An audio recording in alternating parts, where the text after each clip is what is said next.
You know, for many years, the existence of dinosaur fossils was thought to be a problem for creationists and for the biblical account of creation.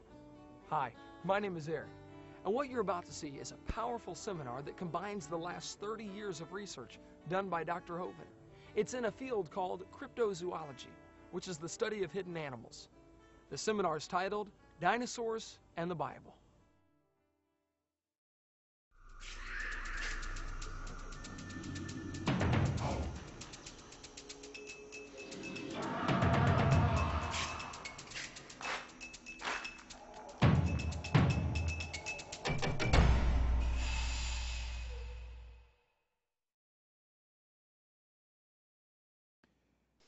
Well, thank you for joining us. It's an honor to be here at Hyles-Anderson College in Indiana.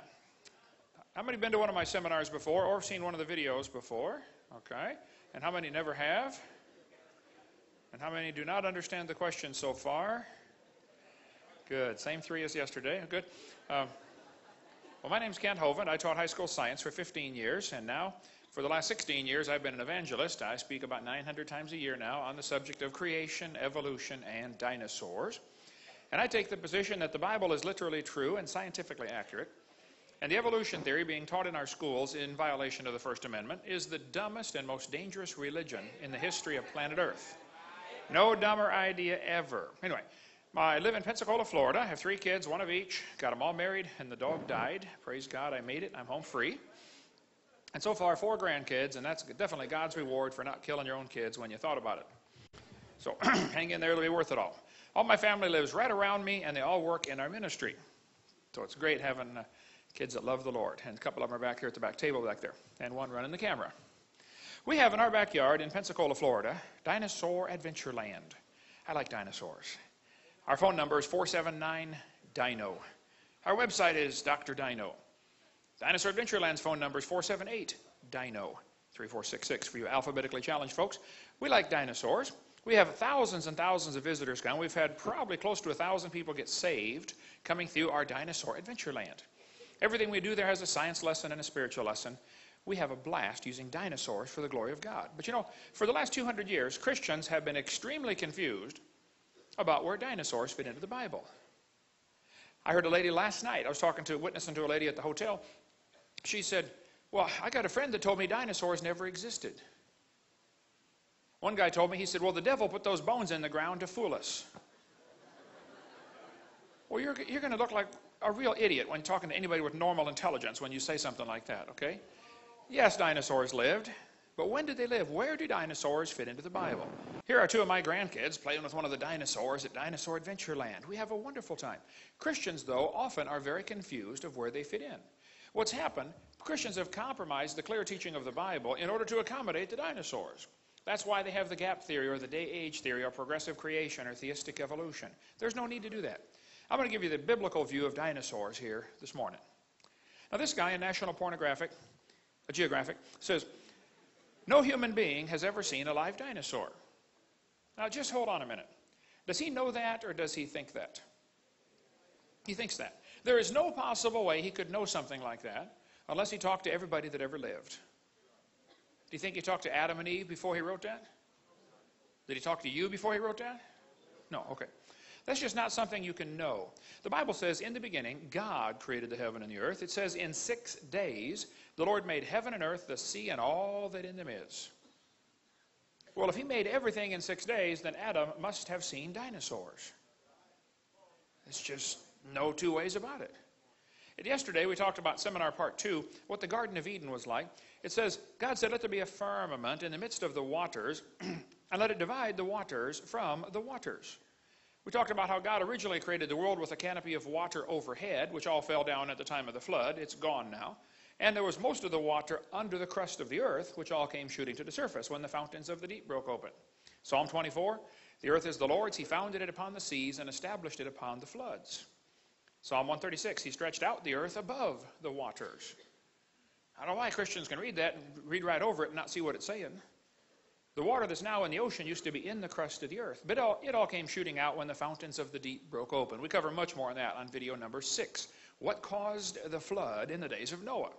We call it the Hovind theory, so nobody else will get blamed for it. But from the creation 6,000 years ago up until the flood, 4,400 years ago, the world was very different. During that time frame, the Bible says the people lived over 900 years. They really, honestly did. Lived to be 900 plus. It's interesting, many ancient cultures have a legend about what they called the Golden Age. The Babylonians, the Sumerians, the Egyptians all talked about a time when man used to live to be nearly 1,000. Well, that's because it was really true. They really did live to be almost 1,000. And yesterday we covered how reptiles grow all their life. Reptiles never stop growing. So dinosaurs were big lizards that lived with Adam and Eve in the Garden of Eden. They did not live millions of years ago. So the obvious question would be, well, did Noah take dinosaurs on the ark? They asked Billy Graham, were there dinosaurs on Noah's ark? Billy Graham said, no, Noah's ark did not include dinosaurs because they were extinct by the time man got here. Oh, and I praise God for all the good Billy Graham has done, but he is dead wrong about that one. Okay? Dinosaurs on the ark. Well, I hope he kept the woodpeckers in a steel cage of some kind. That'll be important later. People say dinosaurs on the ark. Now, Hovind, they're kind of big, aren't they? Yeah? The big ones were big, but the little ones were little. See, Noah was 600 years old when he built that boat, okay? He's probably smart enough to figure out, you don't have to bring the biggest ones you can find, okay? You bring 2 babies. Just be sure to get a pink one and a blue one. That'll be important later, okay? There are all kinds of reasons for bringing babies on the ark, okay? You bring babies because they're smaller. Well, duh. You know, the biggest dinosaur egg is smaller than a football. You bring babies because they weigh less, they eat less, they sleep a lot more. They're tougher. You know, kids fall down and bounce and get up and keep running. Adults fall down and break or lay there for a while.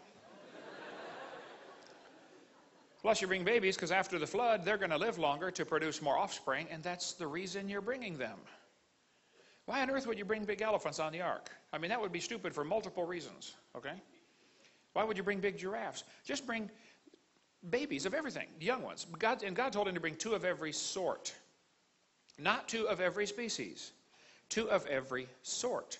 He said bring them after his kind, after their kind, after his kind, after his kind. I mean, the Bible's, you know, real clear on the topic.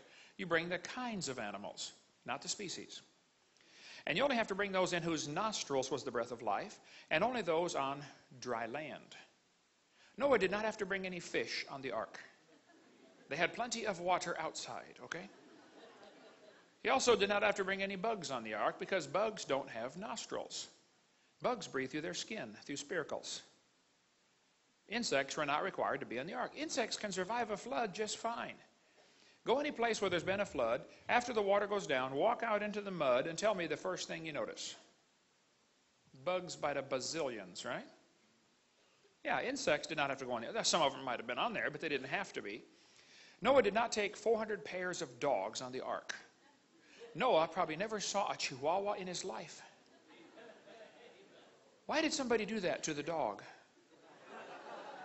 All that special breeding to create a dog that's 100% useless. Noah probably just had a generic dog like my dog Nicky. We had Nicky for 12 years before I knew what kind of dog it was. A friend of mine came to the house one day and he said, Hovind, you have got a full-blooded Canardly. I said, a what? He said, your dog, look at that, that's a Canardly. I said, it is? He said, well, look at it, man, you can hardly tell what kind of dog it is. Ah, yeah, full-blooded Canardly, yep. Probably the horse and the zebra had a common ancestor, like this Mexican textbook says. And I would agree. The horse and the zebra had a common ancestor, but it looked like a horse, okay? 4-wheel drive, genuine leather upholstery. I mean, all the horse equipment, okay? Skeptics say, how did Noah fit those millions of animals onto the ark? Well, in the first place, he only brought land animals, okay? Secondly, you bring those with nostrils, no bugs. Thirdly, you bring babies. Now, that's just plain old common sense, right? Fourthly, you bring 2 of each kind, not every single variety. And since God made the kinds, and God told Noah how big to build the boat, I bet God had it kind of figured out, you know, about what size to make it, you know. Plus, how many were there? Many experts will tell you there are about 8,000 basic kinds of animals in the world. 8,000 basic kinds of animals. Noah had 2 of each kind, now 7 of some, I understand, but plenty of room on the ark for that. Some atheists say, well, Adam could never name all those animals in one day. Oh, come on. When I get excited, I can speak 350 words a minute. At 300 words a minute, you can name all the animals in 26 minutes. dog, cat, elephant, aardvark, hamster. I mean, come on, it's not a big deal. Plus, you got to figure, Adam had an extremely high IQ. I mean, he came straight from the hand of God, fully programmed. He could speak every language in the world. Well, there's only one, okay? I mean, the guy could walk, talk, name all the animals, and get married first day. This guy's super high IQ, okay? No problem naming all the animals in a half hour. Okay, what's next, all right? What else you got for me, God? Plus, how big was the ark? I have atheists that I debate all the time. They'll say, well, Noah could never put all those animals on the ark. I say, really? How many were there? They say, well, we don't know. Oh, well, how big was the boat? Well, we don't know. All we know is he couldn't do it. Oh, I see. Is that the way this works? Okay. Hey, it beats what they believe.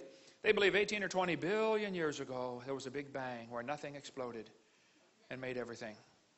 And 4.6 billion years ago, the earth cooled down and formed a rocky crust.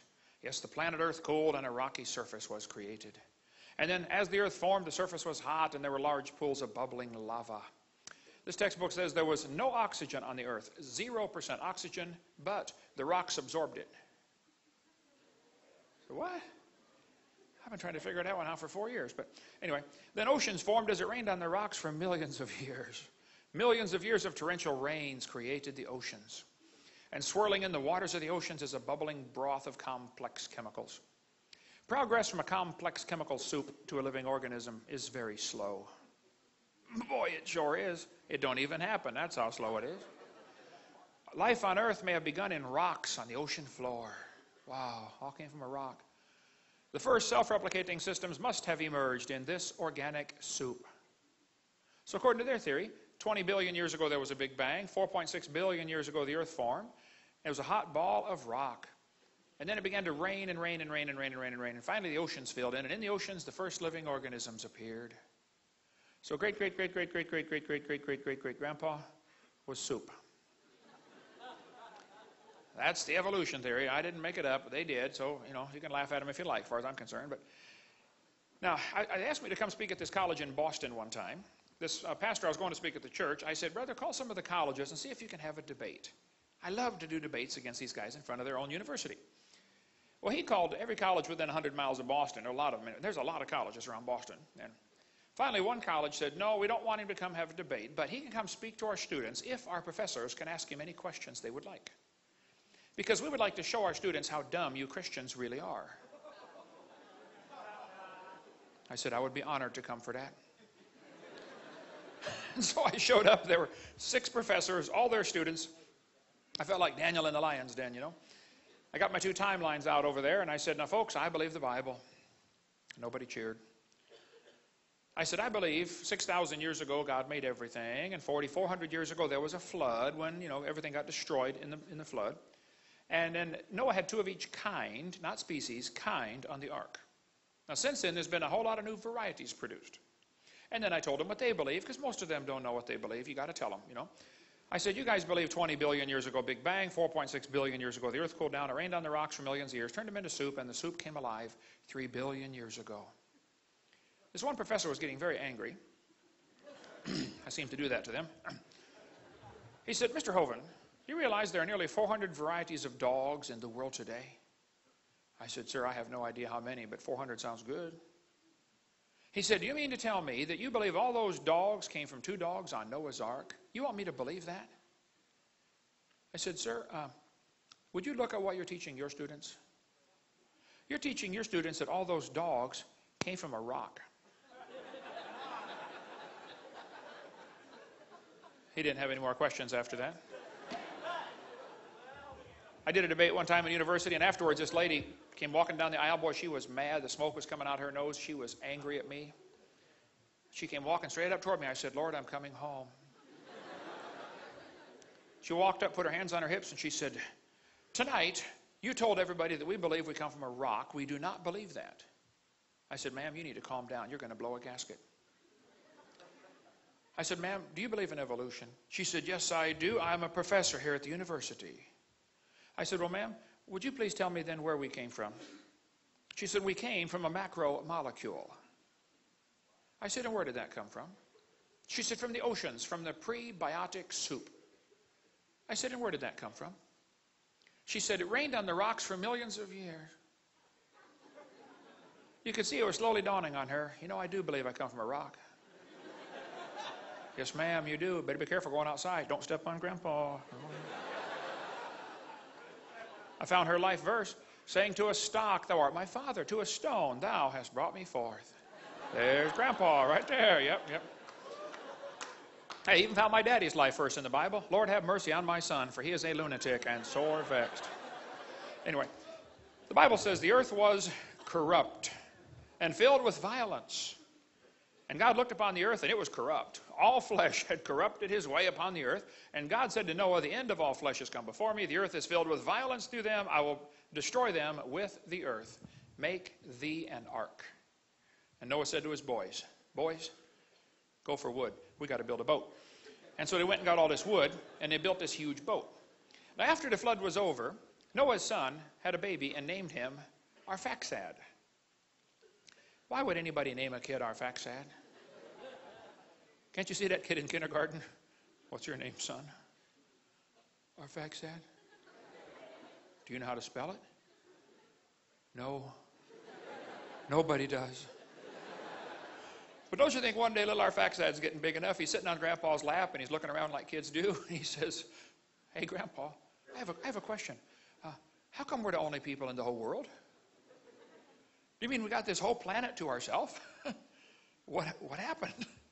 And Grandpa's going to tell him the story about the flood.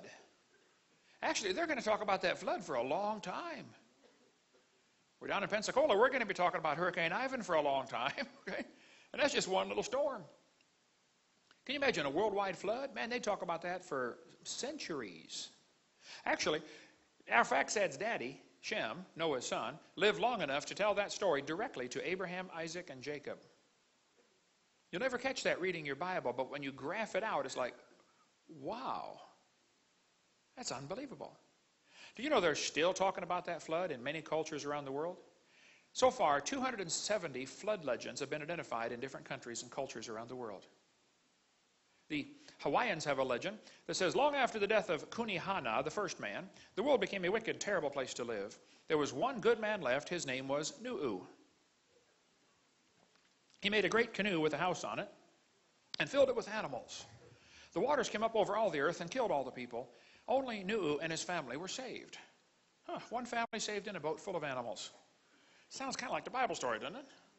The Chinese have a legend called the Hiking Classic. They say that Fuhai is the father of their civilization. Fuhai is probably Noah, okay? The story says, Fuhai, his wife, 3 sons, and 3 daughters escaped a great flood. He and his family were the only people alive on earth. After the great flood, they repopulated the world. Interesting. Now, the Toltec Indians in Mexico have a very interesting story. They said the first world lasted 1,716 years and was destroyed by a flood that covered the highest mountains. One family named Cox survived.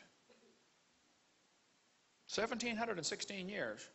Well, the Bible dates add up to 1656 from the creation to the flood. But that's not bad for a legend 4,000 years old. Question, why would there be nearly 300 flood legends? I think it's because there was a flood. That's my theory. Okay. Probably the Atlantis legend, everybody's searching for the lost continent of Atlantis. Probably it's another flood legend. As far as the folks on the boat were concerned, the whole world sank beneath the waves. Actually, they were going up. The world wasn't going down. I think Atlantis is another flood story. Anyway, if you look at the country of Turkey, at the far right-hand side, you will see a mountain called Mount Ararat. It is 12 miles from the Russian border. Very politically unstable region. On a Turkish map, it's called Noah Ungumshi, which means Noah's big boat. That's the name of the region. They've got signs, you drive right up to it. Noah's big boat, this way, 5 kilometers. The Bible says the ark rested in the 7th month. Now that's interesting. Noah did not get out till the 13th month. Why would he stay in there for 5.5 extra months after the ark rested? Well, we cover all the reasons why on video number 6, the Hovind theory, but the Bible says it rested in the 7th month upon the mountains of Ararat. Mountains, plural. The Bible does not say the ark landed on Mount Ararat. Read it carefully. It does not say that. It says it landed in the mountains of Ararat. Actually, there are 4 theories about what happened to Noah's ark. Okay? One theory says they took it apart and used the lumber for buildings. Second theory says it rotted. The third theory says it's still on the mountain. And the fourth theory says it's in the valley. And the guys who think it's on the mountain go over there every couple of years on a big expedition. They climb the mountain. They all come back and say, you know, we almost found it. I'm not sure how you can know you almost found something, but anyway, that's what they say. And maybe it's there. I don't know. It doesn't matter to me at all, okay? But other folks think, hey, guys, it's not even on that mountain. It's down in the valley 17 miles away. And they think that is Noah's Ark right there, that boat-shaped object, kind of a teardrop shape. In 1960, this was discovered by a high-altitude surveillance plane. In 1978, there was an earthquake, and either it lifted up or the ground dropped down. I don't know. The result's the same. It is now sticking up out of the ground about 18, 20 feet. Ron Wyatt died in 99. He was a good friend of mine. He and many others have spent years studying this thing, but they think it's Noah's Ark. And like I said, honestly, I don't know and I don't care. It doesn't matter to me where it is. And some Christians and creationists get all upset with anybody that mentions there might be another theory besides theirs. Look, my approach to any subject is if there's more than one option, tell everybody all the options and say, here's the various theories on this. Here's why I believe this one, but hey, go ahead and research yourself. I think you ought to look at all the options. Richard Reeves took over for Ron. There he is in front of his model of Noah's Ark that he built. But according to them, the ark has collapsed. Obviously, a boat that old would, cave in and fold out to the side. It's splayed. And so one of the arguments the skeptics use is, well, it's too wide to be Noah's Ark. Well, of course it's too wide. Boats all do that. They fall outwards. You can go to any old rotten boat someplace, you'll see the same effect. But radar scans show that there are deck timbers, some kind of huge timbers in there. Apparently, some kind of big structure. They find iron rivets in there. The ark was bolted together. They knew about iron back then, not a problem. You can see some of the rivets at the Wyatt Museum south of Nashville, Tennessee. It used laminated wood, 3 layers of wood glued together with a tar-like substance, pitch made from tree sap.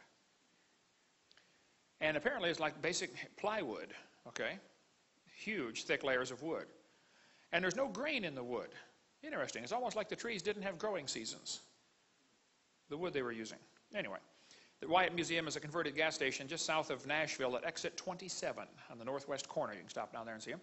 Mrs. Wyatt wrote a book called The Boat-Shaped Object on Doomsday Mountain, with all the research she and her husband had done on that. Apparently, the ark landed close to Mount Ararat, got stuck in the mud. Everybody got off and left, and at some time later, there was a mud flow or a lava flow that pushed the ark down and broke the bottom off. What used to be the keel full of ballast for weight to keep it upright was broken off, and it's way up near the mountain, and the ark has apparently moved down several miles from where it used to be. It used to be way over here at the left at a little village called Kazan, which in Turkish means village of 8. Village of 8. Now, wait a minute. There was 8 people on that boat. But apparently the ark has drifted down from where it used to be, and that's another long story. But the government of Turkey has studied all this, and they say, yep, that's Noah's Ark. They even built a visitor center. Now, some folks have said, oh, it's not Noah's Ark, it's a boat-shaped object, it's just a flow stone. It's flow formation around a stationary object. When mud flows around something, it makes that teardrop shape, like an airplane wing. Yes, I understand, it does, you're right. But the pointed end of the teardrop is always downstream. The rounded end is upstream, like an airplane wing. This one's backwards. There are flow formations in that area, no question. But this is not one of them. One guy argued, it's just a fort. Who would build a fort under a hill? Duh. The guys throw rocks down inside, Anyway, some creationists say it's not Noah's Ark, and they get mad at me for even mentioning it. Well, I'm sorry. I'm going to mention it until I start working for you, and then I'll quit, okay? But the Bible says the ark will be 300 cubits long. Now, cubit is elbow to fingertip. I'm 6'1". My cubit is 21 inches. The average standard Egyptian cubit was 20.65, just a hair shorter than mine. That boat-shaped object is 515 feet long, which is 300 Egyptian cubits. So that doesn't prove it's the ark, but it is interesting. It is the right size, okay? It's about 2/3 the size of the Titanic, about 2 football fields long. Pretty good-sized boat. In that region, near the village of Kazan, they found 12 giant rocks that weigh 9,000 pounds. These rocks appear at Kazan, 9,000-pound rock, and they have holes in the top. Apparently, this rock was to be held over the side of the boat to be what's called an anchor stone or a drogue stone. And the hole in the top of the rock is curved. I have drilled a lot of holes in my life. I've done a lot of building construction. I don't know how you would drill a curved hole through a rock. But there they are. When the Sea of Galilee dried up quite a bit here 10 years ago, it exposed all kinds of beach that had never been exposed in centuries. And all around there, they found hundreds of small rocks with holes in them. It's a common practice in stormy areas like that to put rocks around the side of the boat to keep the boat stabilized. Give it some weight. If it gets windy, you drop them down into the water, and you now have a sea anchor all the way around the boat. But anyway, there are a lot of folks who think these rocks were actually drogue stones or sea anchors for Noah's Ark. What this would do, this would make the boat stable during stormy weather. It's almost like you're anchored to the water, if you can imagine that. And if it really gets windy, the rocks are going to drag behind you, and now you're always perpendicular to the waves. You can't capsize. One atheist wrote me a letter. He said, Hovind, I heard your seminar about Noah's Ark having big rocks hanging over the side. You are so stupid. Don't you know if he had rocks hanging all over the boat, it would slow him down?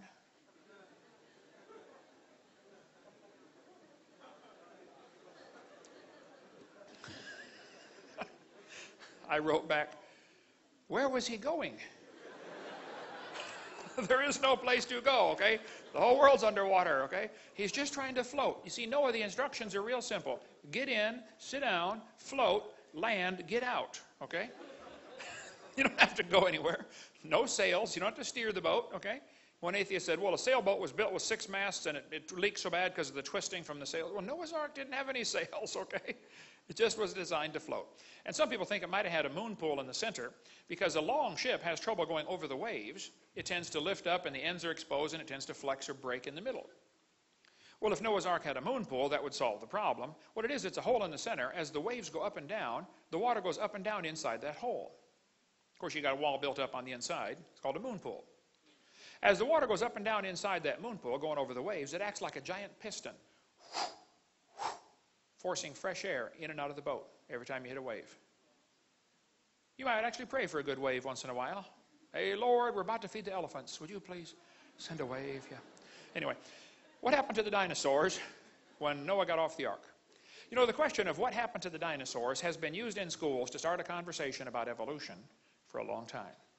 One of Satan's favorite tools to use is dinosaurs because kids love them. I spoke at a public school one time to 300 first graders. Try that sometime. I drove a church bus for 17 years and taught junior church for 17 years. There were 300 first graders in this room I'm speaking, and I got my dinosaurs out, and I said, boys and girls, I got a question for you. When did dinosaurs live? I mean, instantly, all of them shouted out, millions of years ago. I thought, now wait a minute. These kids are in first grade, okay? They can barely read. How do they believe that already? Where have the Christians been teaching the truth about creation? Why are we waiting till the kids get their mind polluted with evolution and then trying to win them back? Why don't we just not lose them to begin with? Why hasn't there been a Christian response to this dinosaur stuff?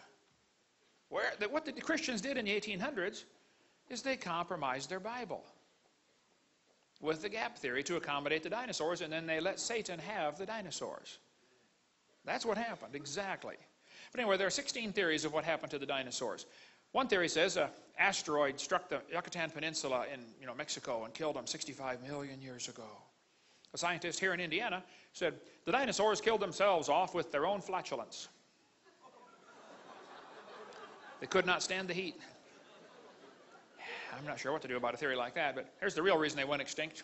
Smoking. Okay. Anyway, what made the dinosaurs go extinct? Do you realize they're asking the wrong question? The question is not what made them go extinct. The question is, did they go extinct? See, the liberals are always real good at getting us to argue about the wrong subject. They're always asking me, should we have creation taught in public schools? I say, that's a good question, and I will be glad to discuss that. However, there's another question we should ask first, okay? The real question is, should we have public schools? Let's argue that one for a while first, okay?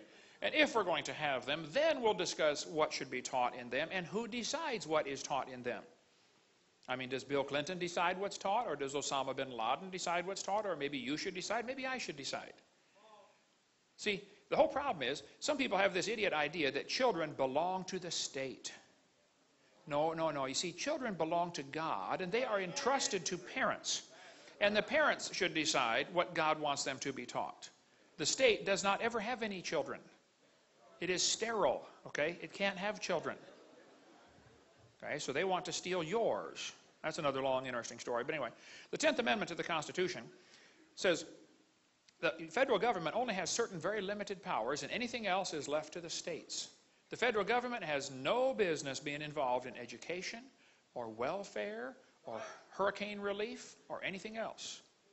No business at all. If you want to see why the schools went public, get many good articles, one by Samuel Blumenfeld that's incredible about why we have a public school system. It's all part of the plan for a new world order. Big part of the plan. Get our college class, CSE 102. I teach college classes on creation where we go into much more detail, chase every rabbit and kick every dog, and you can get that if you get time. But anyway, dinosaurs getting off the ark had a very difficult time. The climate had changed. Things were different. Remember, before the flood they lived to be 900. Read your Bible. After the flood they only lived to be 400, and then 200, and then 100. Something changed. Well, for one thing, that canopy overhead was gone. Number two, the soil was now not loaded with minerals like it's supposed to be to have plants grow like crazy. And the atmospheric pressure was different. The canopy had collapsed. It was gone, I believe. Sunlight was now getting through, radiation, etc. Many more problems in the post-flood environment. Dinosaurs had two problems. Number one, the climate change. Number two, was probably worse, people hunted them. They killed them. Now, they didn't call them dinosaur, though. They called them dragon. See, the word dinosaur wasn't made up till 1841. So for most of human history, these creatures are called dragons. Did you know dinosaurs not even in the dictionary in 1891? For most of human history, they were known as dragons. Now, dragons are mentioned in the Bible 34 times. People say, why aren't dinosaurs in the Bible? Last night, I'm talking to this lady at the counter at the hotel. She said, well, dinosaurs aren't in the Bible. I said, that's correct. That word wasn't made up till 1841. And if you got the right Bible, that was translated 1611. So, of course, you're not going to find that word in there. Duh. But they called them dragons. Dragons are listed in the dictionary in 1946 as now rare. As the population of people began to grow after the flood, the population of dragons began to go down. Because nobody wants to live next door to a dragon. Same thing happened in Cobb County, Georgia, where Atlanta is today. Do you realize how many grizzly bears there are roaming around the woods right now near Atlanta, Georgia? 0. Do you know how many there were just 300 years ago? Hundreds. What happened to the grizzly bears in Cobb County, Georgia? Well, as people move in and civilize an area, the big ferocious animals are killed off or driven off. Happens everywhere. If it came on the evening news tonight that there were 5 grizzly bears roaming around Cobb County, do you know what would happen by 6 o'clock in the morning? They'd all be dead. Because every redneck in 4 states would be out there with a rifle trying to shoot one. Right? And whoever could shoot the biggest one would be a hero. They'd have his picture on the front page. Hey, Bubba shot the grizzly bear and saved the village. Yeah, he did. Well, that's exactly what happened to the dragons. Man, if you could figure out a way to kill a dragon, they'd be telling stories about you around the campfire from now on. People killed dragons for meat because they were a menace, to prove you're a hero, to prove you're superior, competition for land, or for medicinal purposes. Many ancient recipes call for dragon blood, dragon bones, dragon saliva. Why? Gilgamesh is famous for slaying a dragon. A Chinese legend tells about a guy named Yu that surveyed the land of China. It says after the flood, he surveyed the land and divided it into sections.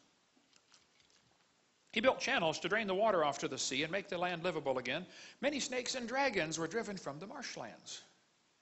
Yeah, that's just normal. If you want to build a city, you got to, drive off the dragons and then build your city. I mean, it was expected. You got to drive the dragons off. Okay? Why would the Chinese calendar have 11 real animals, the pig, the duck, the dog, and a dragon? Why would they put a mythical animal in there? Could it be that at the time they came up with these 12 symbols, there were 12 real animals? Here's one of the oldest pieces of pottery on planet Earth. It's a piece of slate from Egypt, first dynasty of United Egypt. It shows long-necked dragons We make replicas of it if you want to get one for a prize for your bus route, for some give out to the kid who does whatever, you know. They'll go crazy over this thing. Half-size replicas of the oldest piece of pottery on earth.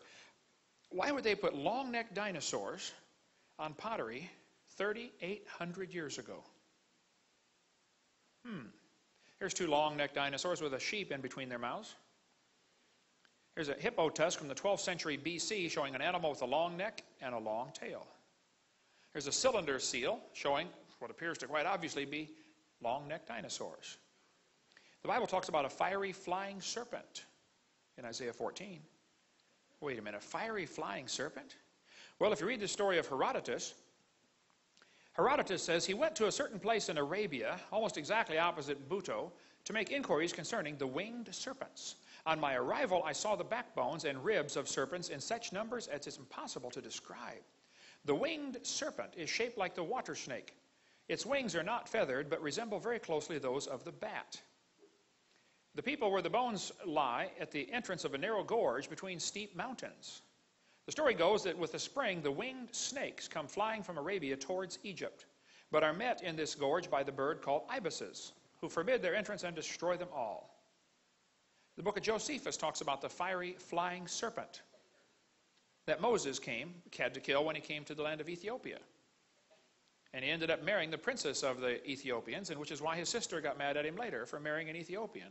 Not because she was black necessarily, but because of how this all happened. You read the story in Josephus' book. Anyway, in the Anglo-Saxon Chronicle, it talks about in 793 AD, about the fiery dragons flying across the firmament.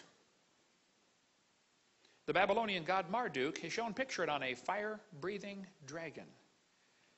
You say, Brother Hovind, now you don't believe in fire-breathing dragons, do you? Yeah, I believe there were some. We cover all that in our videotape about Leviathan, but Job chapter 41 talks about Leviathan. It says, out of his mouth go burning lamps and sparks of fire leap out. Out of his nostrils go a smoke. You know, I've seen deacons do that at Southern Baptist churches. Okay, so that's no big deal. But his breath kindleth coals and a flame goeth out of his mouth. Now, wait. Was there really a fire-breathing dragon? Well, you better watch the Leviathan video about the fire-breathing dragon. But if you get a Catholic Bible, you find the book of Daniel has 2 extra chapters in it. It's part of the Apocrypha books, okay? Daniel 13 and 14. Very interesting reading. Definitely not Scripture, okay? But in Daniel 14, it says, there was a great dragon in the place, and the Babylonians worshipped him. And the king said to Daniel, behold, thou canst not say now that this is not a living God. Adore him, therefore. And Daniel said, I adore the Lord my God, for he is the living God, but that is no living God. But give me leave, that's permission, you military guys know about leave, okay? And I will kill this dragon without sword or club. And the king said, I give thee leave. Then Daniel took pitch and fat and hair, and boiled them together and made lumps, and put them into the dragon's mouth, and the dragon burst asunder. What a strange story. Let me give you the Hovind translation, okay? The Bible tells us that Daniel was a man who understood science. Those are the kind that Nebuchadnezzar took away at that time, okay?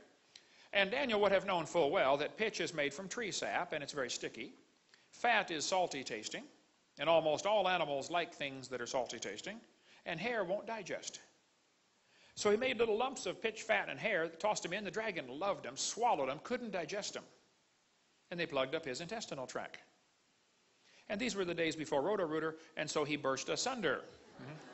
You figure it out, okay? Anyway, Saddam Hussein has quite an ego problem. He thinks he is Nebuchadnezzar reincarnated. George Bush always called him Saddam Hussein. I wondered, why does he call him Saddam? His name is Saddam. Well, Saddam means prince. Saddam means horse's rear end. So he called him Saddam Hussein. Anyway, Saddam issued currency with his picture in front of Nebuchadnezzar. Saddam spent a fortune rebuilding the ancient city of Babylon. Did you know ancient Babylon was discovered, buried in the dry sand over there? The bricks were just nearly perfectly preserved by the dry sand. So they excavated ancient Babylon and rebuilt it. Babylon was totally rebuilt in the last 20 or 30 years, I believe. Saddam put a brick about every 10 feet around the wall that says, I am Saddam Hussein. I have rebuilt Babylon the Great. I am the grandson of Nebuchadnezzar. But on that wall, they found carvings of lions and carvings of dragons. Now, I can understand why they'd put a lion on there. I mean, we know about lions, but why would they put carvings of dragons on a brick wall 2,600 years ago? Maybe because they knew about dragons. They're still there. You can go see them. A friend of mine was there as a soldier. He said, yep, they're still here. Dragons still on the wall from 2,600 years ago. Ishtar Gate is covered in them. Lions and dragons. Now, we made a model of it for Dinosaur Adventureland. If you want to come to Pensacola, that's a little closer than Iraq for most of you. But Alexander the Great said his soldiers were scared by dragons when they conquered part of India in 300 BC. This Roman mosaic shows two long-necked dragons fighting. Or kissing. Now that would be necking. Wow. Anyway, how did the Romans know about dragons in 200 AD? St. George is famous for slaying a dragon in 275 AD. Beowulf slew 2 dragons and the third one killed him. You should try to read the Beowulf story in Old English. Good luck. That's English. 1,500 years ago, that was English. I can only read one word on the page. It says, duh. But anyway, when they translate the story to modern English, the story tells us Beowulf killed Grendel the dragon by pulling off one of its arms, and the creature bled to death. Pulled off his arm? Well, they found a Babylonian cylinder seal showing a guy pulling the arm off a dragon. Interesting. Get the book After the Flood if you want a whole lot more on dragons living with man. But there's a city in France that's famous because a dragon came up out of the water, and a guy killed it and cut the head off and stuck it over the corner of the building. The head of the dragon was mounted on his building. They called it the gargoyle. How many of you have ever heard of the gargoyle? They still do that today. You can buy these ugly little critters, you put them on your building or whatever over your door. Well, the word gargoyle means throat. We get our word gargle, gurgle, regurgitate, gorge, and glutton from that word. It has to do with the throat. So next time you gargle, you can think about slaying a dragon. You say, Brother Hovind, I am slaying a dragon when I gargle. Okay, anyway. An Irish writer said they killed a dragon with iron nails on its tail. Well, Stegosaurus certainly had big spikes on his tail, that's for sure. So did several other animals. But here's a Viking woodcut showing a dragon swallowing a guy. This is from the 11th century, 1,000 years ago, okay? The Vikings put dragon heads on their ships 1,000 years ago. Why would they do that? Well, they knew about the great dragon of the sea. They called it the Kraken. Again, Bill Cooper's got a lot on that in his book, but the famous Icelandic hero Siegfried slew the dragon Fafnir.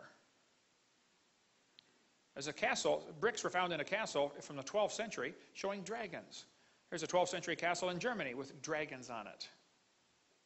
Why would they put dragons on their castles? Marco Polo lived in China for 17 years. When he came back, he said the emperor is raising dragons to pull chariots in his parades. Why would he say that? Oh, probably because the emperor was raising dragons to pull chariots in his parades. That's my theory. Yeah, okay. In 1611, they appointed the post of royal dragon feeder. Why do you need a royal dragon feeder? Let me guess, to feed the dragon. Yeah, right, okay. There's a 13th century castle with dragons on it. There's a grave from the 15th century showing, and carved in brass, 2 long-necked dinosaurs. 16th century castle has dragons on it. We've got 7 coins in our museum on loan. They're silver dollars from 1500s to 1600s, real silver dollars. All of them show somebody slaying a dragon. It was common 400 years ago. Everybody knew about slaying dragons. Of course, you got to slay the dragon. You know, that's just standard procedure. Save the dragon, rescue the princess, or whatever. I don't know. But here's a Russian medallion showing a guy killing a dragon. Bulgarian postage stamp has somebody killing a dragon. The crest of Lithuania shows somebody killing a dragon. A city in France was renamed Nerluk to honor the man who slew the dragon. Indians carved dinosaurs on the walls of the Grand Canyon. Why would they put dinosaurs on the walls of Grand Canyon? Maybe because they hunted dinosaurs around there. In 1925, some guys took a raft trip down one of the canyons out west, and they wrote a report. They saw one of these dinosaurs, and they said the fact that some prehistoric man made a pictograph of a dinosaur on the walls of this canyon upsets completely all of our theories. Oh, they upset his theories. Oh, no. He said about a year ago, a photograph of a dinosaur was shown to a scientist of national repute who was then specializing in dinosaurs. He said, it's not a dinosaur, it's impossible.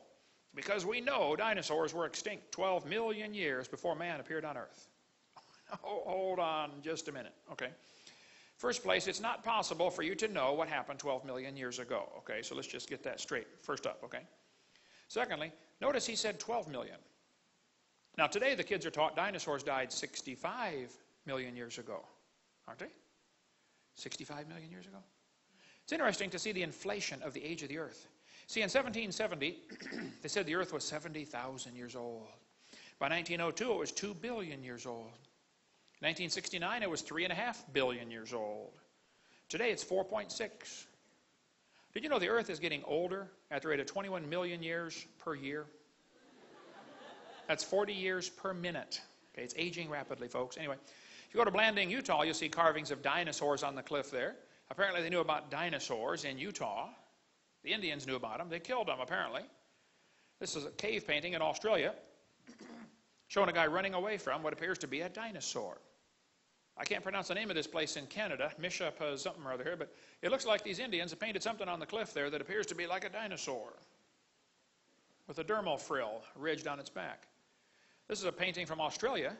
These guys are all dancing around what quite obviously looks like a dinosaur. Apparently they're upset because it ate their friend. Okay, there's the friend inside. You know, give him back, please, right now. Anyway, this guy says nobody's ever seen a dinosaur. Well, why did they put them on their cave paintings? Why did they put them on ancient pottery? Why do we see so many legends of dragons if nobody's ever seen one? Down in Peru, they've got the driest desert in the world. It's only rained twice in 400 years, is my understanding. When the Spanish came across there in 1500s, they found white lines on the desert. They were obviously man-made. Somebody piled up the rocks. There's a pile of white rocks that goes sometimes for miles, straight as an arrow. These today are called the Nazca lines. How many of you have ever heard of the Nazca images? They got all these images down there down in Peru. You can study that if you'd like. But strange, these images are interesting. But one of them shows a spider which has no eyes and one leg is longer than the rest. And for centuries, everybody thought, well, these were poor, ignorant, stupid people. You know, they forgot to put the eyes on, and they made the one leg longer by an accident. Recently, there was a spider discovered in the Amazon jungle 1,000 miles away. It only lives in caves. It is extremely rare. It's supposed to be one of the rarest spiders on earth. It's 1/8 of an inch long, little tiny spider, lives 1,000 miles away in the dark, in the caves. The spider has no eyes. And during mating season, that one particular leg grows longer, and it exchanges DNA off the tip of that leg for 15 seconds. How did they know that in Peru, 1,000 miles away? Maybe they weren't so stupid after all. Anyway, in 1535, the Spanish conquistadors came through that area, and they found stones with strange animals on them. They sent some back to the King of Spain and said, what on earth are these animals carved on these rocks? The king said, I have no clue. Today they're called the Ica burial stones from Ica, Peru. Dennis Swift is probably the world's expert on those. He's one of my good friends from Portland, Oregon. He did a great session at our boot camp in 2005, our creation boot camp we have in Pensacola, Florida. And we've got his DVDs of him speaking on the Ica stones. It's incredible. You can still get those on our website. But these stones show dinosaurs on them. The Nazca burial stones from about the time of Christ, plus or minus a few hundred years. Some of them show brain surgery. They find brain surgery instruments, hardened copper, tempered copper instruments for cutting into people's heads, apparently. Some of them show heart surgery, limb reattachment, steam engine. One of them showed what looks like a steam engine. Strange things are found on these Ica stones in Peru, but quite a few of them, over 500, I believe, show dinosaurs. Why would they have dinosaurs and humans on the same stones? Well, because people lived with dinosaurs. Anyway, there's plenty on that. Here's one from our museum. Shows a dinosaur holding a guy by the head. This one we've got shows what appears to be a guy cutting the head off the dragon because the dragon killed his friend. You can see the friend's body is inside, but his head's missing. So his buddy's just doing what the Bible says. You know, vengeance is fine, saith the Lord. Or something like that. But this guy's jabbing one through the throat with a spear. This one's hard to see, but he's shoving the spear down the dragon's throat. This one, the dragon's got the guy by the arm, and apparently his spirit is leaving. He's flying off into heaven, or wherever they go when they die in their culture, you know. This guy's got the knife stuck in the dragon's head, and the dragon's biting the guy. We've got 8 of these stones in Pensacola, Florida. It's the largest collection in America, I believe, at $1,500 each. You know, not too many people have these things, but Some of them show circles on the side. Now that's kind of interesting. Why would they put circles on the side of the dinosaurs? Well, nobody ever found dinosaur skin until about 20 years ago, when fossilized dinosaur skin was found. It's very interesting. The dinosaur skin has circle patterns on it. They had to see a live one to know to put that on the stones, because you couldn't tell that from the bones. We got some dinosaur skin in our museum in Pensacola. Recently, they just found unfossilized soft dinosaur tissue. Soft dinosaur tissue? So now the brilliant scientists are trying to figure out, how could tissue stay soft for 70 million years? The thought will never cross their brain to question that maybe it's not 70 million years old. I mean, that thought will never enter their head, okay? This guy's cutting the head off a dragon. There's a guy riding one. We got a ton of information on dinosaurs living with man. Sometimes they're in friendly gestures, like this one's petting him. He's got his head laying on his shoulder, okay? Pottery was found with dinosaurs on it. A mummy was found in a tomb wrapped in a blanket, and all around the blanket were dinosaurs. Why would they put dinosaurs on their blankets? Why would they put them on their pottery? Why would they carve them on cliff walls? Why would they put them on their waistbands? In Helsingborg, Mexico, 56,000 ceramic figurines of dinosaurs were found. They knew about them in central Mexico. They have always lived with man. They did not live millions of years ago. But everybody today is saying dinosaurs lived millions of years ago. Nobody's ever seen one. Yeah, I think they have, okay. An Italian peasant killed a dragon that was bothering his cows. They had it stuffed and mounted for a museum display in 1572. By the way, you know why so many Italians are named Tony? Years ago, they were shipping them to America, and they stamped on their forehead, "To New York." Just a little bit of trivia there. But the Sutton artifact appears to show what it looks like a pterodactyl with its wings folded up. This lady sent me this picture of the dragon found in Utah. I said, "Brother Hovind, looks like a dinosaur to me, carved on the cliff up here." Roman artifacts were found in Tucson, Arizona. By the way, the Romans came across the ocean way before Columbus did. Columbus was not the first white man across the ocean. There was trade back and forth for centuries until the Catholic Church kind of had the Dark Ages come in and shut down knowledge and information. But Brendan the Navigator came across in 500 AD. Roman coins, or Hebrew coins, were found in Ohio in a burial mound. There was trade back and forth at the time of Christ across the ocean. But in a Las Lunas Decalogue stone here found in New Mexico, there's an 80-ton stone showing the 10 Commandments in Byzantine, which was only used about 500 AD, is my understanding. Somebody came across, tried to evangelize America, made it as far as New Mexico, 1,500 years ago. But one of these Roman swords shows what quite obviously appears to be a dinosaur on it. How on earth could they get dinosaurs on their swords at the time of the Roman Empire? During the age of sailing ships, there are thousands of legends of people sighting sea monsters. Well, if you're in a sailboat, it's kind of quiet going through the water, okay? With a diesel engine, they can hear you coming 50 miles away underwater. Of course, you're not going to see one, all right? But there are legends all over of dragons living with man. I think we've really been lied to. We could spend a long time on dragon legends. I read prolifically on that topic about dragon sightings down through history. Just get our video number 3 if you want more on dragon legends. Did you know there are actually stories of giant octopus living in the ocean? I mean, like really, really, really big octopus. One octopus washed up on the beach in Florida. It was 200 feet across and weighed 5 tons. That's a big octopus. A whale was killed near Seattle. Inside the whale's stomach was one arm to an octopus that was 150 feet long. Whales love to eat octopus. And if a whale eats too much octopus, he'll get sick and puke it back up. And if you ever see a piece of puked up octopus floating around in the ocean, be sure to grab it. It's worth a fortune. Does anybody know what they make out of puked up octopus? Perfume. That is correct. That explains a few things, doesn't it, fellas? Hey, dear, you smell like a puked up octopus. Yeah, and you can sleep on the couch for a month, too. Yeah. There are giant squids found out there in the ocean. I mean, really big squids. We could spend a long time about that one. A giant squid washed up on the beach in New Zealand. They said it was a baby. Full grown, it would have been 150 feet long.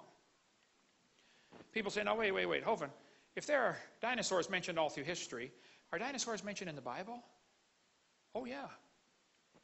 Dinosaurs in the Bible? Yeah, we're going to cover that in the next session. Dinosaurs not only mentioned in the Bible, some dinosaurs might still be alive. We'll cover that in a minute. Okay, let's take up where we left off about dinosaurs in the Bible. People say, come on now, dinosaurs aren't in the Bible. Well, of course the word's not in there. They didn't make up the word till 1841. The word computer's not in there either, but there really are computers, okay? But yes, dinosaurs are mentioned in the Bible.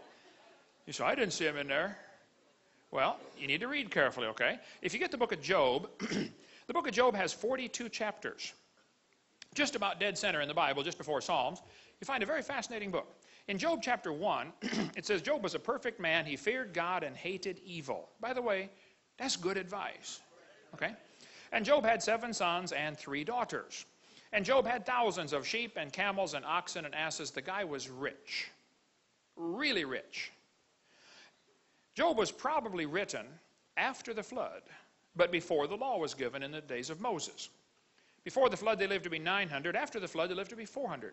See, Job lived long enough to have 10 kids, all grown, out of the house. They all died. He had 10 more kids and saw his great-great-grandchildren from his second family. So you got to be living a long time to accomplish those things, okay? So those are the reasons why most people think the book of Job was written after the flood, during the time when they were still living to be, 400. Anyway, one day the messenger came to Job and said, Job, I got some bad news. The oxen and asses were stolen, and your servants got killed. And the sheep got burned up. Oh, and by the way, Job, the camels got stolen too. Stock market crash. Get it? Stock? Never mind. Okay. No. Another messenger came and said, Job, your kids all died. All 10 of your kids are dead. Job's having a bad day. And then Job said, the Lord gave, the Lord hath taken away. Blessed be the name of the Lord. Man, what kind of guy is this anyway? Hey, do you do that when bad things happen to you? Huh. Then Satan gave him boils from the top of his head to the bottom of his feet. And a boil is like the world's worst zit, and Job was covered in them. And his wife turned against him. You know, man can handle just about any tragedy in life, but that's the toughest one right there. There's a verse you probably never heard preached on ever. Ephesians chapter 5 talks about, husbands, love your wives, and wives, submit yourself to your husband. You've probably heard that part preached on. I bet you never heard this part. Let the wife see that she reverence her husband. Treat him like a god. Offer him burnt sacrifices 3 times a day, okay? Amen. All right. Chapter 2, verse 10. And Job said, you speak like one of the foolish women. Can't we receive good at the hand of God and not evil? And then Job's 4 friends came to visit him. One of those guys was the shortest man mentioned in the Bible, Bildad the Shuhite. That's pretty short, okay? But these 4 guys came and they talked to Job for 35 chapters. Most of the book of Job is these guys explaining to Job why everything went wrong. They had to be Baptists the way I got it figured. They said, Job, you must have sinned. Eliphaz said, whoever perished being innocent? Job, the reason bad things are happening to you is because you sinned. Now, folks, that is the wisdom of the world, okay? That is not true. See, if something bad happens to somebody, you don't know why it happened. You should love them, pray for them, encourage them, and shut up. Don't go to the hospital when they get their gallstones out and say, hey, brother, these aren't gallstones. These are tithes and offerings. God's getting them out of you one way or another. Don't do that, okay? Let God take care of why everything went wrong. He can handle them just fine, all right? So Job is sitting there scraping the pus out of the boils by the graves of his 10 dead kids thinking, God, would you please answer me? Why did this happen to me? Folks, you don't have to live on this planet very long before you're going to be asking that question. God, why did you do this to me? Now, I don't want to drag skeletons out of anybody's closets, okay? But maybe you've had tragedy in your life. I know a little bit of what I'm talking about. I've got 3 kids here and 3 in heaven already, okay? Yes, tragedy comes to good people trying to do right. It happens, all right? But if something bad happens, what's your response? Job said, I wish the Lord would answer me. See, Job didn't know about Romans 8:28. God said, we know all things work together for good. To them that love God, to them that are the called according to his purpose. Now, this verse does not say everything that happens is good. It doesn't say that. It says it'll work together for good. I'll show you. Has anybody ever been hungry? You ever been hungry before? Suppose you come to my house, you knock on the door, say, hey, Hovind, I'm hungry. I'll say, come on in, man. I'm going to give you a cup of flour. That don't sound too good. I got it. How about a spoonful of salt? Now, that'll fill you up. That ain't going to help. I got it. How about a spoonful of baking soda? Now, that will wake you up in the morning. Now, you're probably getting kind of dry by now, so let's pour down a half a cup of Crisco. And chase it down with a cup of buttermilk. You say, Brother Hovind, that would taste terrible. How about if we mix them all together and make biscuits? Did you know the individual ingredients for biscuits taste lousy, but they work together for biscuits? And did you know everything that happens to you might not be good, but it'll work together for good if you love God and you're called according to His purpose? See, the Christian life is so simple. Keep your heart right with God. That's it. Now, that'll be tough to do because the heart is deceitful above all things and desperately wicked. But Job is sitting there scraping the pus out of the boil saying, God, would you please answer me? And in chapter 38, the Lord answered Job out of a whirlwind. You know, if a tornado starts talking to me, I'm going to pay attention. And the Lord said, who is this that darkeneth counsel by words without knowledge? Hey, Job, your 4 friends did not know what they were talking about. And by the way, be very careful about getting any Bible doctrine from the book of Job, okay? It's true that the guys said it, but what they said was not true. And cults are always good at picking a verse out here. You better read the whole chapter, okay? Now, I believe the Bible is the Word of God, but the Bible contains some lies. It accurately records the lies of men. It's true that they said it, but what they said was not true. Okay, that's the case of these 4 guys. Anyway, God said, gird up now thy loins like a man, for I will demand of thee, and answer thou me. Where wast thou when I laid the foundations of the earth?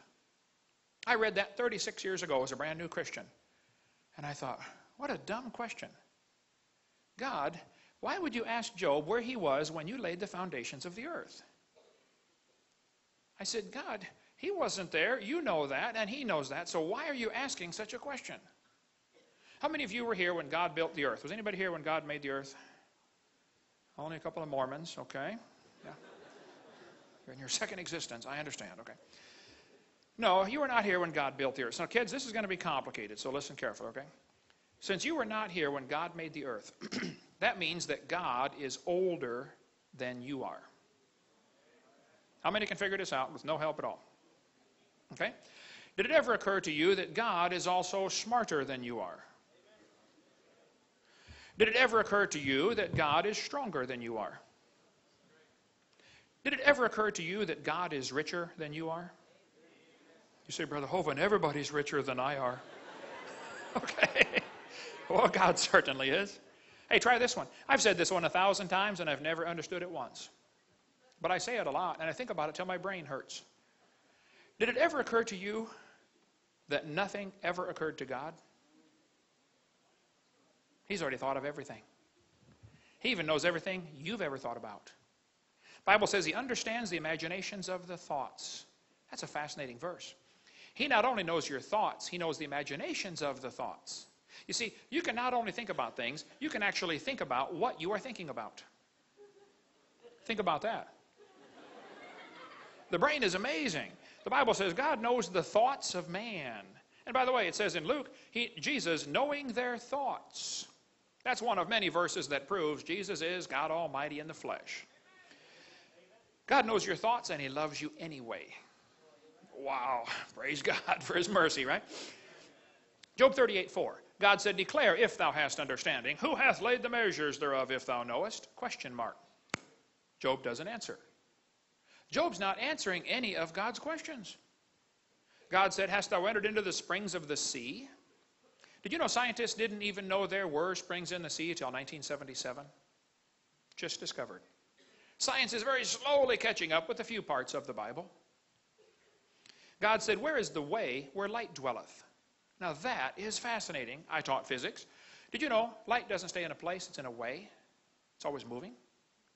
But then it says, as for darkness, where is the place thereof?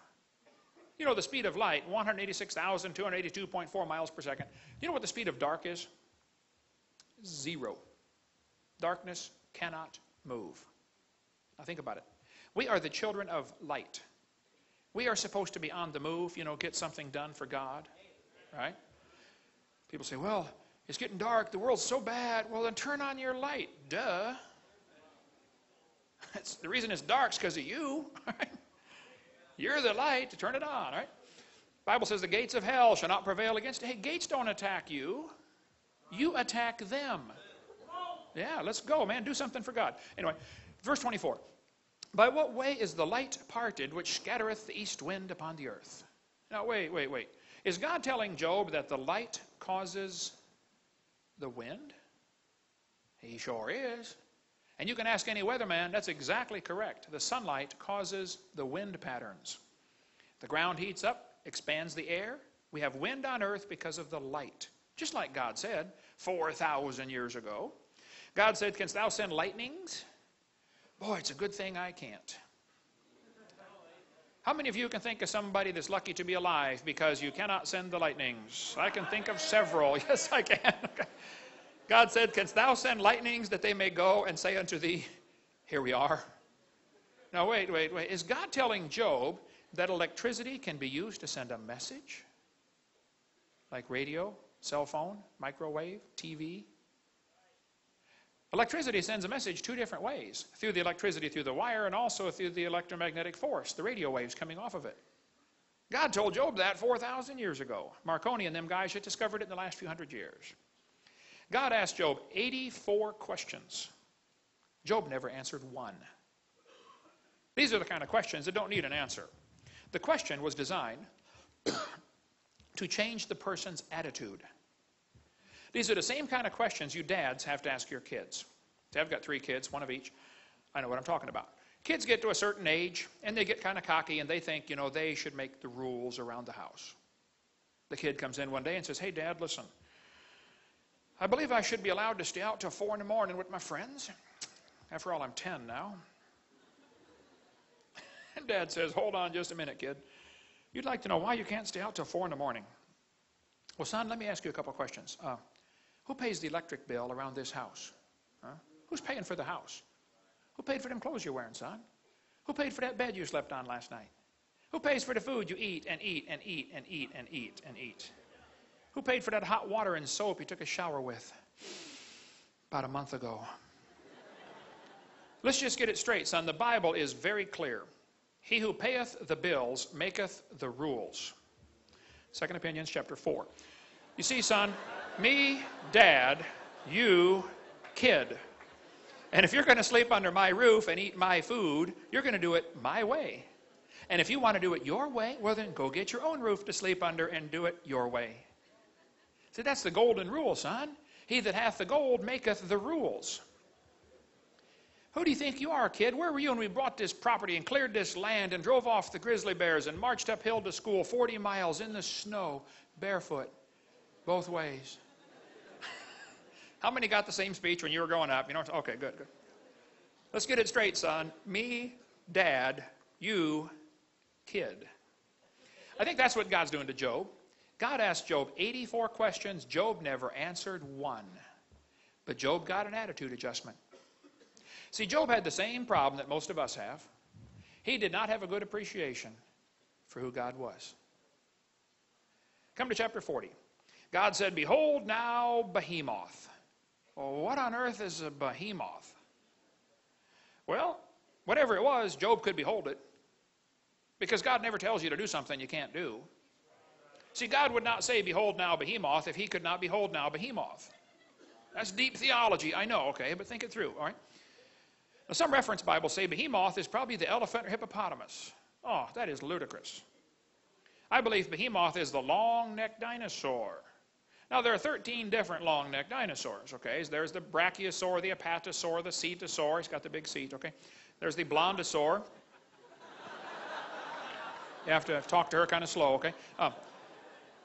I think behemoth is the brachiosaurus. It says he eats grass as an ox. Some people say, hey, my Bible says elephant, and elephants eat grass. Well, duh, bunny rabbits eat grass too, okay? A lot of animals eat grass, right? Look at the next verse. His strength is in his loins, his force is in the navel of his belly. The biggest part on him is his belly.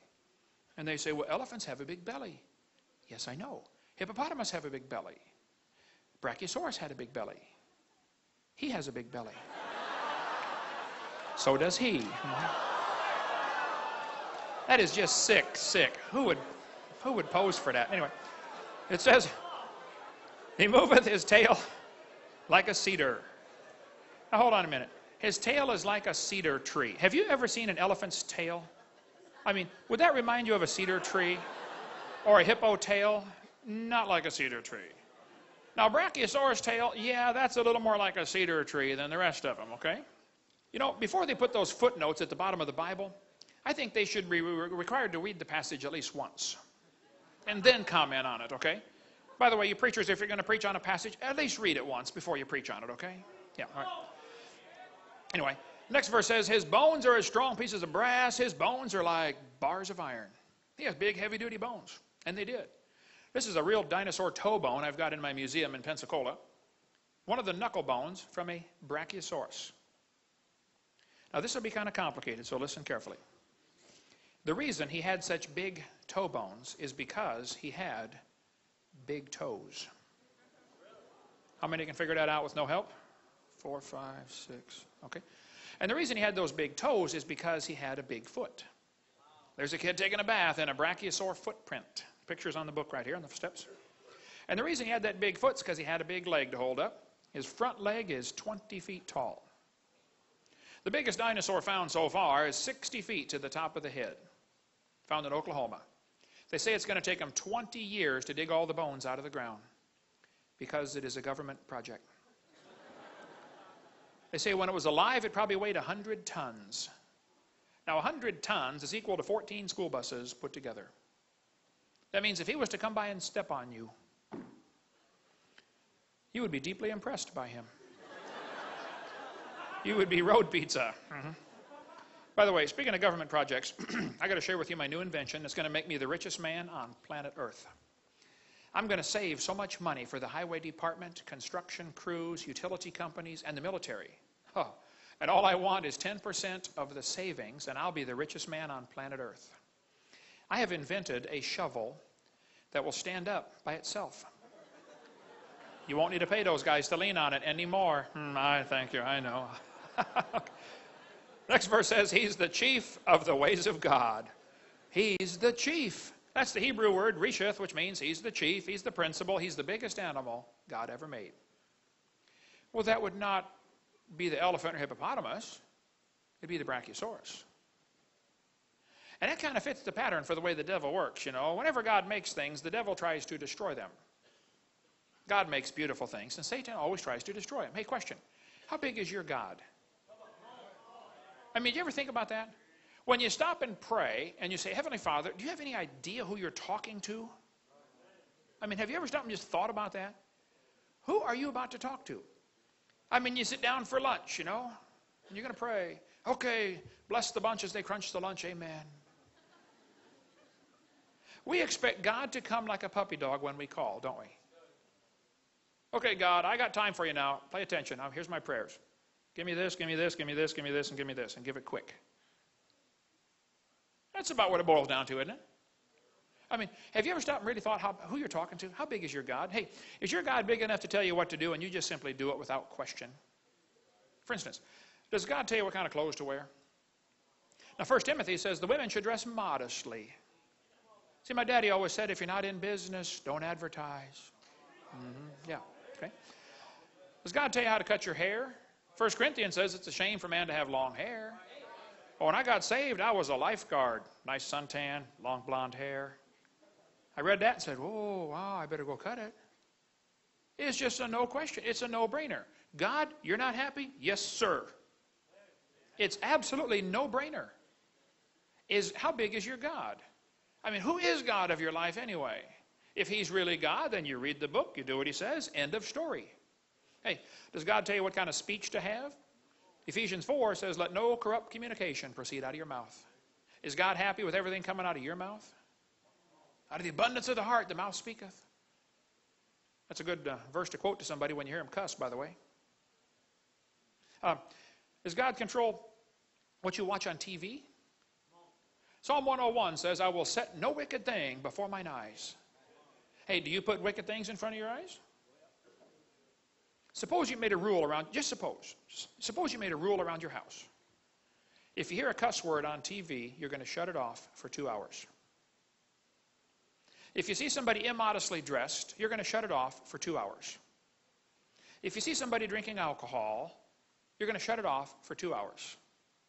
What if you just made those 3 simple rules at your house? How much TV would you watch? None. So you might as well sell it and give that $30 a month for the cable bill to a missionary, and we could win the whole world to Christ, couldn't we? Yeah. Does God tell you what kind of music to listen to?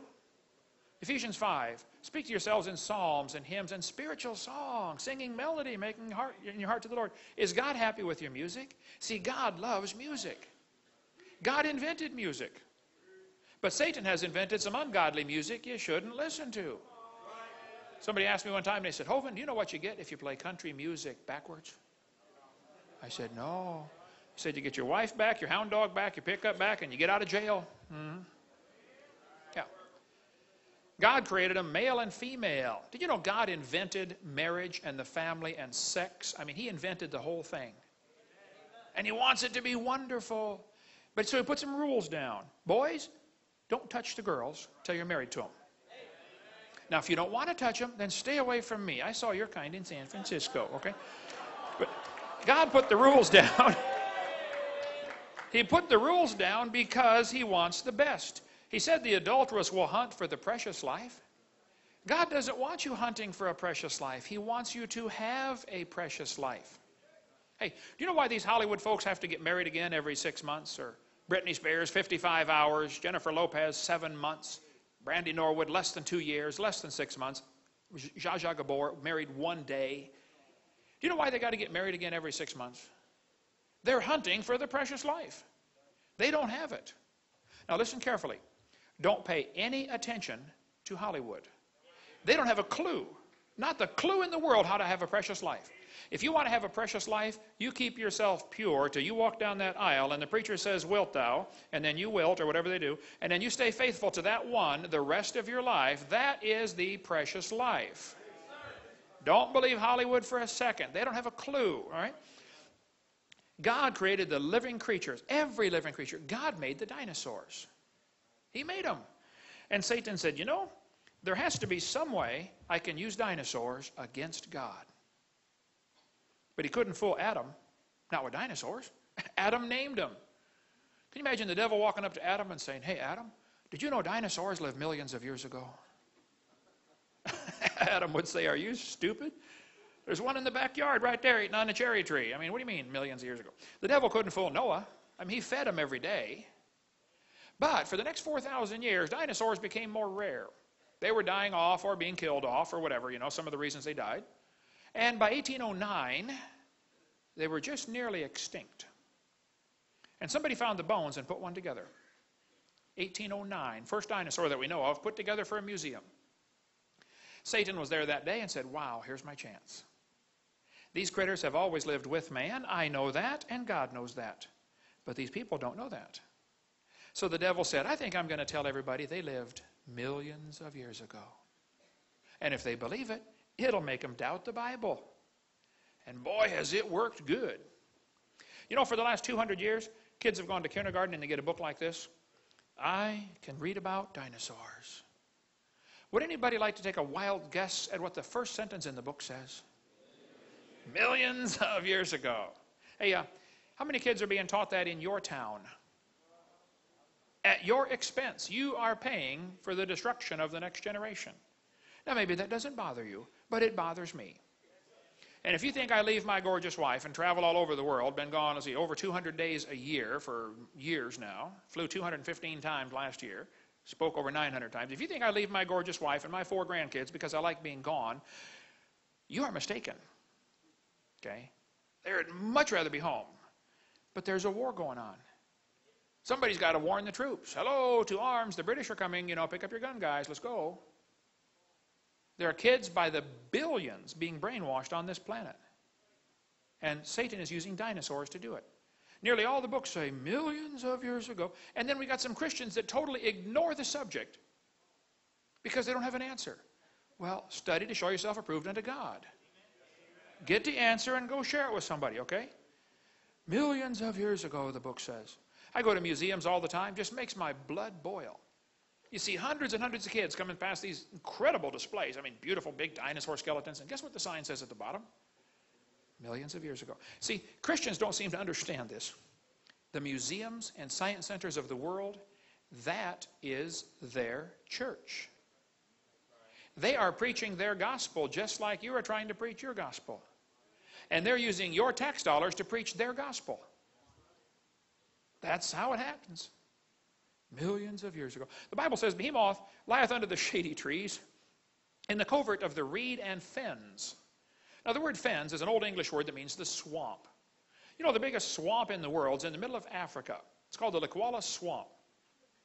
That swamp is huge. Most Americans don't appreciate the size of Africa. Here's what Africa looks like next to the entire United States. Africa's gigantic, okay? That swamp is bigger, is the same size as the state of Florida, 55,000 square miles. That swamp is huge. Did you know that swamp today is 80% unexplored? In 1885, Congo in Africa was taken over by Belgium, and it was called the Belgian Congo for many, many years. In 1960, the communists liberated them. You know, the communists liberate countries. They kill everybody. Okay, you're free now. Yeah, anyway. There were reports in that swamp from the 1700s when the missionaries went in there and said, man, there are dinosaurs still living in that swamp. Dinosaurs still alive?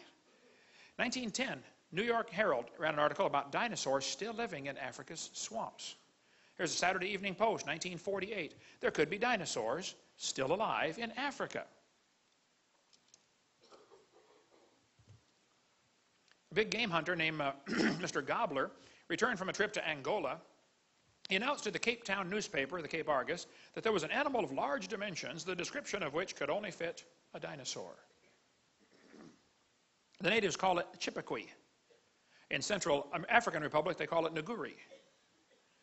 Roy Mackal went there in 1980 on an expedition. He spent $250,000, went back again the next year, went to that swamp. He said it's the most miserable swamp on planet Earth. The mosquitoes landed on them at the rate of about 1,000 an hour constantly. I mean, like swarms of dust around you. Bloodthirsty mosquitoes. 95 degrees, 95% humidity all the time. As they traveled around the swamp, the natives talked about this animal called Mahamba. He said, what's that? And they showed him a crocodile. Oh, yeah, that's the Mahamba right there, Mahamba. He said, how big does it get? They pasted off on the sandbar, 50 feet long. Now, if you're a pygmy, 4'4", a 50-foot crocodile looks really big to you, okay? And everybody says, no, crocodiles, they never get past about 17 feet. Oh, I don't think that's correct. Earlier in the summer of 2005, they killed a 24-foot crocodile in that swamp. Of course, the natives will say, oh, you should see the big ones. The natives also talk about an animal they call Mokele Mbembe.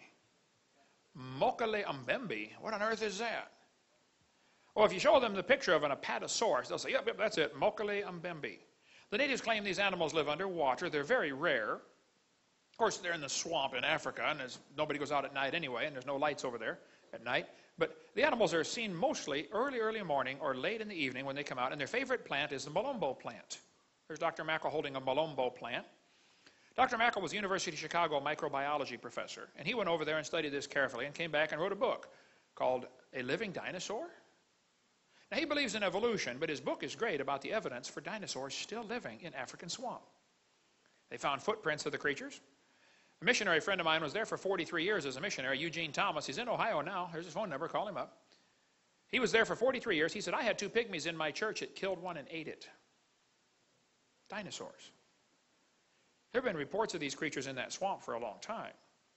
One Belgian Congo biologist went up there, upriver 500 miles from his house, and he said he saw one, but his camera malfunctioned because the high humidity apparently ruined all the mechanisms inside. I don't know. But there have been many reports of dinosaurs in that swamp, and you can study this for yourself.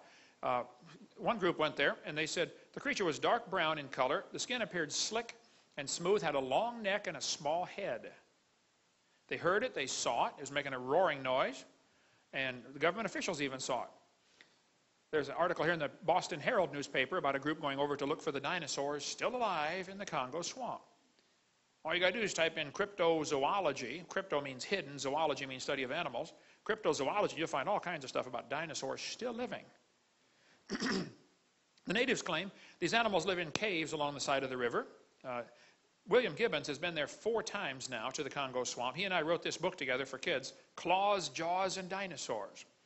William Gibbons wrote me a letter. He said, according to our guide, Pierre Sima, we were the first white men to actually penetrate the forest and swamps bordering the Boamba River. Our informants, almost all of them Baka pygmies, with the exception of an elderly Cameroonian Muslim, are perfectly familiar with all the known and unknown animals of the swamps. While they do not regard Lakila Mbembe, it's a different language, okay, as being an unusual animal, they do fear the creature because of its ferocity in attacking hippos, elephants, and crocodiles. The animal appears to be completely intolerant of any other large creature that shares the river and controls large stretches of the river, particularly where the food supply is present. The 2 suspected dinosaurians, Mokele Mbembe and Ngubu, are observed and encountered on a regular basis. I questioned an older Baka couple that work on Pierre's plantation. Like most pygmies, they are very familiar with the flora and fauna of the region. I presented them with our book of known African animals and dinosaur illustrations. About 98% of the dinosaur illustrations were rejected, except for 2, which they picked out without hesitation, that they had observed: a sauropod dinosaur and a triceratops. Now, why would people in the middle of the swamp in Africa say, oh yeah, we've seen that one? Missionary Cal Bombay was there for years in Kenya. He said he and his wife saw one of these creatures, but the plates on the back were bigger, more like a stegosaurus. Down in South America, they've got the Amazon jungle, which is huge. In 1907, the British Army sent Colonel Fawcett to mark the boundary between Brazil and Peru. He was an officer in the Royal Engineers and was known as a meticulous recorder of facts. In the Beni swamps, he said he saw what he believed to be a diplodocus. The natives and the tribes around there say, oh yeah, that animal still lives out here in the swamp. Colonel Fawcett's son made sketches of the footprints. In 1883, Scientific American ran this article before they got committed to evolution. An article like this would never make it in Scientific American today, because now they're dedicated to preserving the theory. But they said the Brazilian minister at La Paz, Bolivia, had remitted to the Minister of Foreign Affairs in Rio photographs of drawings of an extraordinary saurian killed on the Beni after receiving 36 balls. By order of the president, the dried body, which had been preserved and was sent to La Paz. It was 12 meters long, 39 feet from snout to point. It had scale armor. The neck is long, the belly large and almost dragging the ground. Professor Gilvetti examined the beast, said it's a member of a lost species. The Indians in that region make small earthen vessels in the same shape, probably copied from nature. Dinosaurs? Vaughn Goff called me 3 days ago, as I was driving up here to Indiana. He said, yeah, the natives in his area talk about a lizard that's 30 feet long, 5 feet tall, makes a thundering noise to startle its prey. The native Waiwai Indians call it Uru Feri, and they are terrified of this creature. Here's his email. Vaughn@goffministries.org. Email him. They're talking about dinosaurs still in the swamp down there. Here's a giant snake that was killed several years ago, 35-foot snake. It had eaten a man who fell asleep on the job. Stay awake on the job, fellas, okay? This snake was reported in Indonesia being 49 feet long. I don't know if it's true or not, but I mean, people might have exaggerated, but that's the reports of a giant snake down there. Colonel Fawcett said he killed a 62-foot anaconda snake. And the natives were terrified. They said, Colonel, if there's one, there's going to be another one. The officials of Brazil-Colombia boundary in 1933 killed a 98-foot snake, 2 feet in diameter, weighed 2 tons. The cook from a hotel in Amazon said they saw a 100-foot snake that the military hunted down after it had killed and eaten 2 soldiers. The head was 5 feet long. Reuters News Service reported a 130-foot snake back in '97. This thing floated down the Amazon River. Nobody poked it to see if it was alive, but they reported it's over nearly 150 feet long. Amazon River is huge. Halfway up where a former student of mine was a missionary for years, he said the Amazon River way back here is 9 miles wide. That's a big river. There's a lake in Scotland called Loch Ness. Has anybody ever heard of Loch Ness? Loch Ness is a huge lake, 24 miles long, a mile to a mile and a half wide, up to 900 feet deep. Loch Ness is big enough that everybody on planet Earth could go drowned in it at the same time. It would hold the entire population of the world. 6 billion people would fit in that lake. It's huge. In 1933, a roadbed was cut into the side of the mountain. Because before 1933, if you wanted to see the lake, you got to climb over the mountains or go upriver 7 miles in your boat. So not many people went there. Very sparsely populated. 1933, the first year the road was put in, there were 52 separate sightings of the Loch Ness Monster. This author said there have been 9,000 reported sightings today. Now that was back in the 1960s when this book was written.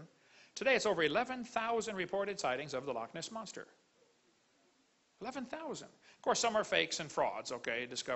I wouldn't trust the, Weekly World News, where they got all this weird stuff in there. But Sir Peter Scott's a member of Parliament. He said he saw it. He believes it's a plesiosaur. Almost everybody that sees it says it's this animal right here, a plesiosaurus.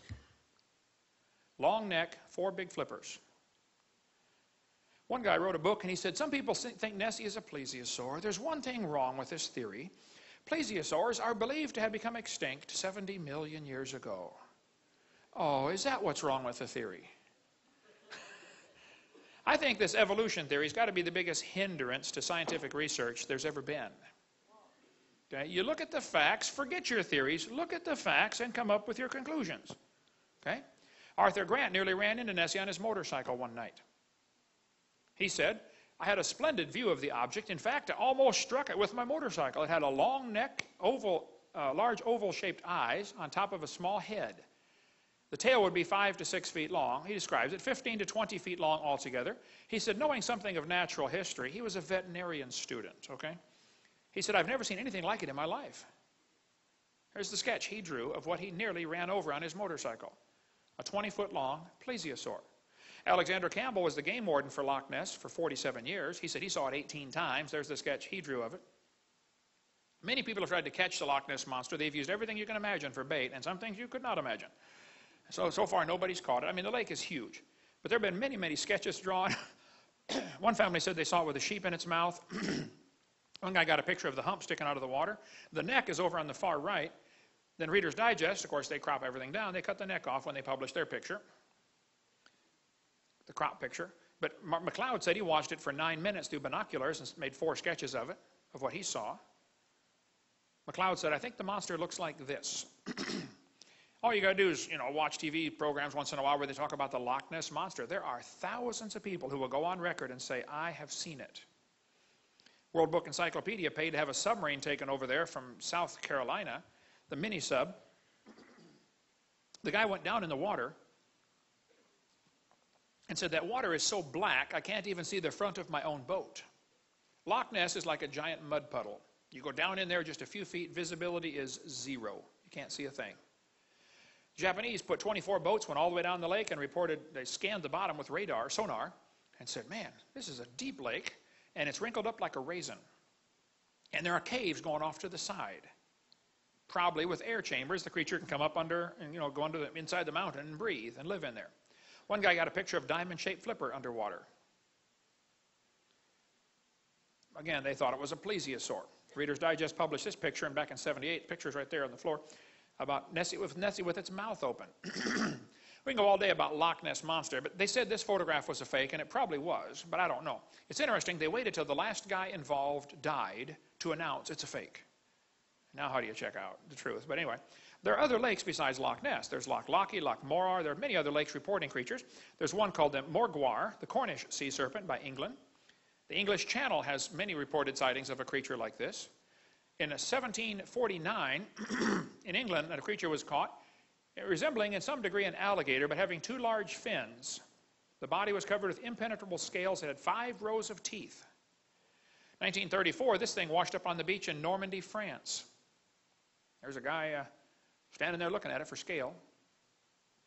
A couple of scientists reported this creature swam past their boat in Brazil in 1905. They reported the whole thing in a scientific journal. The creature had a long neck, 6 feet long, 2 feet high, The dorsal fin, was 6 feet long, 2 feet high, a small head on a neck about 7 or 8 feet long. 2 experienced British naturalists reported the thing. And again, we can go all day on reported sightings. This thing, in 1977, a Japanese fishing boat pulled this up in their net. It was 32 feet long, 4,000 pounds. They said, "What on earth is that?" Captain said, "I don't know, but it stinks." When they set it down on the deck, it broke in half and pus oozed out everywhere. So they made a bunch of sketches, took a bunch of pictures, and shoved it overboard. A special stamp was made for Japanese mail in 1977. Now, some people argue that it might have been a basking shark, and I agree, it might have been a basking shark. But the fishermen on board said, "We know what basking sharks are. We don't think it is," okay? Basking sharks, they tend to rot away, leaving the head part behind, but that's a basking shark right there. Okay? It could have been a basking, it doesn't matter to me. They said the protein is 96% similar. Yes, I know, but nobody's ever seen plesiosaur protein, okay, to know what it's supposed to look like. Humans and apes are similar, but have many differences also. Anyway, there's a lot of arguments about that. It doesn't matter to me, but some people get all bent out of shape because they even mention, the Japanese catch of 1977. Russians report a creature in the lake up there. They call it Mystery of the Lake here. It will look like a dinosaur washed up on the beach in Russia in 1994. It was 39 feet long. This thing apparently is a doctored photo of a shark. Somebody with Photoshop, made it look like a plesiosaur, but actually it's a doctored photo. But so be careful. There's plenty of frauds out there, no question. But the existence of a fraud or counterfeit does not disprove the existence of the original. Right?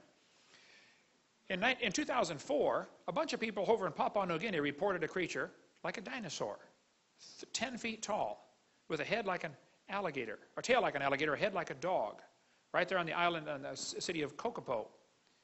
One lady said she saw it. She ran for her life, seeing a 3-meter tall creature with a head like a dog and a tail like a crocodile. You can read all about it on the internet about this creature seen just in 2004. Japan reports some of these creatures. The North Island, Hokkaido, reports them, and the South Island down here of Japan. They call it Ishi in Lake Ikeda. In China, there's reported one called USO, Unidentified Swimming Object. Norway has several reported sightings, as do Swedish lakes, a couple of Swedish lakes up there. They call it, anybody speak Swedish, know how to say that? Stores, Jordan. Close enough, yeah, okay. You don't speak Swedish, do you? You're lying, okay. In Norway, they've got a creature. They say it's very similar to the Loch Ness Monster. Hundreds of folks claim they've seen it. It's in the news occasionally, kind of like Loch Ness, okay? Canada has reported sightings of these creatures, Canadian lake monsters. Nessie's Canadian cousin. There's a lake in the town of Kelowna called the Lake Okanagan. It's a huge lake. It's 80 miles long. I've been up there twice to speak in the town of Kelowna. The natives call this creature the Ogopogo. We sell a book on our table back there if you want to get that. The Ogopogo. Very similar to Loch Ness Monster. Thousands of folks claim they've seen that one. This article says they were the latest among thousands to see something strange in this narrow 80-mile-long lake. One guy swam the length of the lake and said the thing came up under him, scared him half to death. I got news articles like crazy about this. She said, "I saw Ogopogo twice," this woman says. I interviewed John Caruso. He and his family were sleeping in their boat on the lake. They're camping out on the lake in their big boat. And something bumped the bottom of their boat and woke them all up in the middle of the early in the morning. They went out and saw 2 Ogopogos swimming across the lake. He went back, grabbed his camera. By the time he got it, it was pretty far away. But he gave me a copy of the video footage of what he saw at about quite too far away to make out the details. But he said, "Look, Brother Hovind, I saw the Ogopogo." Many, many folks will go on record and saying, "I have seen it." There's one in Cadborough Bay, British Columbia. There's a book about that if you want to read more. A baby caddy was found inside the stomach of a sperm whale. They say it has a short pointed front flippers and a long-necked beast with a horse-like head. One guy caught a baby one with his dip net, drew a sketch of it before he released it. He didn't know what it was, so he let it go. I interviewed this guy for an hour. These 4 guys were fishing in Canada when a creature chased their boat off Cape Sable Island, Nova Scotia, when I was preaching up there. It happened in 1992 when I met him. He said he was 67 when this happened. He'd been fishing out there since he was 5. He said this 40 to 50 foot long creature chased their boat for 1 to 2 miles. He said the neck was 2 feet thick and 8 to 9 feet long. It had 9-inch diameter eyes. He said they were 6 miles south of Cape Sable Island. He said, "I don't want to see it again." That's what he told me. This thing washed up on the beach in Newfoundland. Sometimes big blobs wash up. Sometimes it is whale skin, actually. The whale dies, gets eaten, and the layer of blubber, washes up. Sometimes it's a basking shark. Parker Cove, this thing washed up in Parker Cove, Canada. I talked to many folks who said they saw it. A lot of people went and analyzed it. I don't think it's ever positively determined what it is. It might have been a basking shark, but nobody knows positively. But it's gone. People cut pieces off it. The vertebrae do tend to look like shark vertebrae instead of any other kind. It's just interesting. The stuff like this washes up on the beach. But we sell a book called Monster about North American lake monsters and sea serpents. Good book by Lauren Coleman, who is a cryptozoologist, but also an evolutionist, okay? I debate nothing. I interviewed Jacques Boisvet for 3 hours. He collects sightings of the Lake Memphremagog creature between Vermont and Quebec, Canada. Hundreds of folks claim they've seen something in this lake up there in Lake Memphremagog. Creature's been seen in the Potomac River. There's a book about the great New England sea serpent. There's an island off Connecticut and Rhode Island called Block Island, where many folks claim they've seen creatures swimming around out there. They call it the Block Ness Monster. One washed up in 1996, another was something else washed up in 2004, never was identified that I know of. And I interview people all the time. Lake Erie's apparently got one. Erie's Bessie matches Nessie. They say it's 35 feet long, has a snake-like head. It's in the newspaper once in a while about Lake Erie's monster. Okay, you can read all that for yourself. But a dead baby creature was found on the beach of Lake Erie. The guy took it home, stuffed it, and mounted it. He's a taxidermist. He said, "You tell me what it is." I don't know. Dr. Ball bought it. It's in his museum in Texas. It's never been identified. They're not sure what. It may be a fake. Nobody knows, but very interesting little critter. I interviewed the sheriff who saw that was the first guys to see the Scituate Harbor monster, 50 feet long when it washed up on the beach. Everybody started cutting pieces off. By the time they got the photo taken, it was pretty butchered up. Some people argued it's a basking shark. Others said it's a real sea serpent. The health department said, "We don't care. It stinks. We're getting it out of here." And so they blew it up with dynamite. California, 1925. This critter washed up on the beach. That's the head. Here's the neck going down to the right. Just the neck was 20 feet long. Everybody that examined it said it was a plesiosaurus. 20-foot neck. One atheist wrote me a letter and said, "Hovind, you're so stupid." He said, "Don't you know that was a whale?" I said, "Now just exactly where is the neck on a whale?" "Ought to be between the head and the flippers." He said, "It's a rare form of Bard's beaked whale." Oh, it's pretty rare, all right, with a 20-foot neck. Duh. The people who saw it said it's a plesiosaurus. Why is that so hard to believe? You know why people resist explanations like that? It goes against their theory. They like the evolution theory because it gives them freedom from God. That's why they like that theory. And we could spend all day on cryptozoology stuff. I have studied this for years and love. I've interviewed now 100 people that claim they've seen a living dinosaur. In New York, 1969, the harbor police chased something much bigger than a whale upriver. Never did catch it.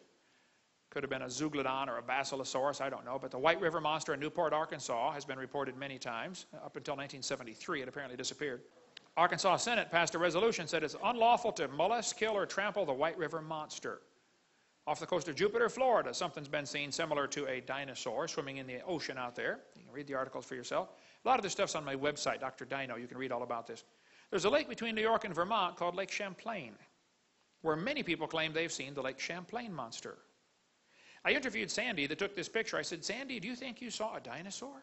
She said, "No, I know I saw a dinosaur." She and her husband and 2 kids watched it for 10 minutes.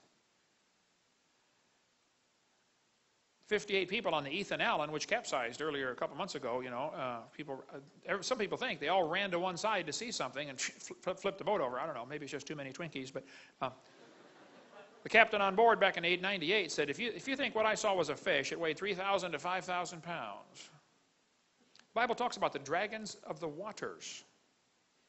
He shall slay the dragon that is in the sea. In Pensacola, where I live, 4 or 5 teenagers went scuba diving back in 1962. One survived the trip. Here's what he said. They were going out to the sunken ship in the Pensacola harbor called the Massachusetts, and here's what he said. I've got tons of stuff on this. He said, "We were in an Air Force rescue raft bound for a sunken ship a few miles off the coast. Midway out, we were caught in a storm and dragged out to sea. When the storm cleared, we were in a dense fog. We began to hear strange noises like the splashing of a porpoise and a sickening odor like dead fish.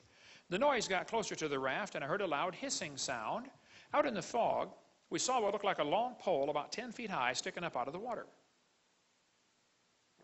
On top was a bulb-like structure. It bent in the middle and went under.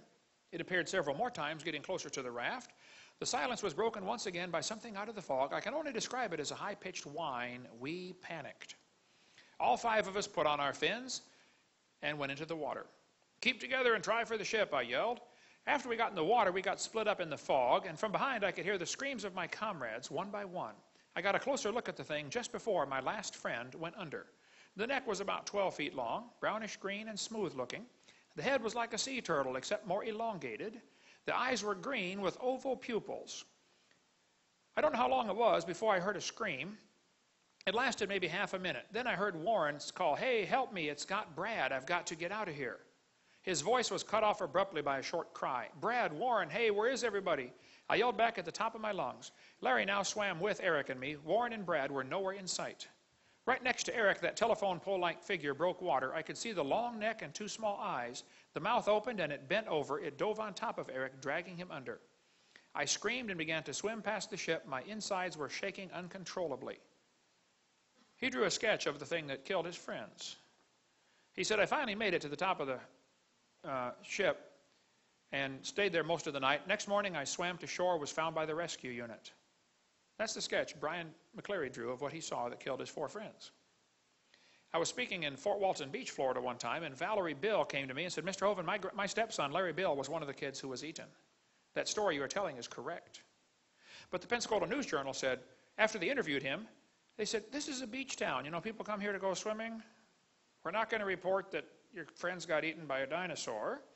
We're going to report that they drowned." So that's what the newspaper said. 4 teenagers drowned. Panama City, there's something seen there similar. Youth director at a Lutheran church told me his whole youth group was in the van and they saw a creature like that in Panama City Harbor. There have been many reports of dinosaurs still living. There could be some pterodactyls still alive. The natives call the animal the Congomato. If you're in Congo, in Kenya they call it Batamzinga. Steve Ramondi was on the Kenya Olympic running team. He called me and said, he was going to school in Louisiana. He said, "Mr. Hovind, I saw those creatures." He said, "We've got them in my village in Kenya." He said their favorite food is decaying human flesh. They dig up graves and eat the bodies. They kept talking about the Congomato. Well, we could cover dinosaurs still living for hours, but there have been lots of reports of pterodactyls still around. I get calls about this from people all the time, about pterodactyls being seen in Papua New Guinea or in Indonesia or in Venezuela. Wish we had time to cover all that, about all these pterodactyl sightings. Dave Wetzel went there and said, "Man, the natives kept talking about this flying ropin that glows in the dark over in Papua New Guinea." It lives on the island right there. So what's the point? You say, "Brother Hovind, who cares?" Yeah, I think there might be some dinosaurs still alive. And I think we have really been lied to about the dinosaurs. Now, I don't think there's many, and it's probably safe to go to the dorm, okay? Don't get excited and think, "Wow, we're going to get eaten by a dinosaur." No, it's not that way. The hallway will be clear tonight, I assure you, okay? But the Indians had a legend called the Thunderbird. They said a giant bird got hit by lightning. When they found it 3 days later, the buzzards had picked the bones clean, but they said the wingspan was 20 feet and had a bony bump on the back of its head. The Indian prayer sticks, to this day, have the head of a pterodactyl on them. Now, Henry Ford put an eagle on the taillight of his Thunderbird. It should have been a pterodactyl. You blew it, Henry. French explorers Jacques Marquette and Joliet stopped near what now is the town of St. Louis and reported they saw a big ugly bird painted on the cliff on the other side in Alton, Illinois. The Indians said, "Oh, that's a piasaw bird. A great chief killed him years ago." They painted the picture up there for years. They finally put a big metal plaque. There's me down below it for scale. They took it down for fear the plaque would fall. I guess they just recently put it back up. I don't know. But if you go to Alton, Illinois, you'll see piasaw, piasaw Dairy Queen. It's pretty famous over there, whatever the piasaw bird was. Okay. And we talk a lot about that. People say, "Brother Hovind, why do you speak about dinosaurs?" Well, for one thing, Satan's using them to teach his gospel. It's time Christians, put up a defense. Christians are confused where they fit in. They are a great evangelistic tool. Kids will gather around you like crazy when you get dinosaurs. He's the chief of the ways of God. Well, then God ought to get the glory. Now, the Bible also talks about Leviathan, but that's a whole other story. We'll cover Leviathan some other time. So basically, God made everything in 6 days. Dinosaurs lived with man. People have killed most of them. There could be a few still alive. And Christians need to quit worrying about dinosaurs and start using them for God's glory. We'll cover more on that in the next session. Well, this is Kent Hovind. It is August 31st, 1993. I'm sitting here at the Antique Quest in Winchester, New Hampshire, with Sandy Mancy. It's good to see you again, Sandy. I saw you back in '92. And Sandy is the one that saw Champ. Her picture appears on the cover of the book by Joseph Zarzinski. This took place. Why don't you tell us when it was and where you were and just a little bit about it? I was in Vermont, on the Vermont side, and my husband, well, we weren't married at the time, my fiance and my children, we were exploring the lake. I grew up in that area. And we were just exploring the lake, sitting there, enjoying the peace and quiet. And my husband had gone back to the car to get the camera, and while he was gone, there was a disturbance in the lake, and I looked out, and I thought perhaps it was a school of fish, and maybe a scuba diver or something, and then the head and the neck broke the surface of the water, and the head picked up, and the neck, and the back, and I knew it wasn't a fish. Right.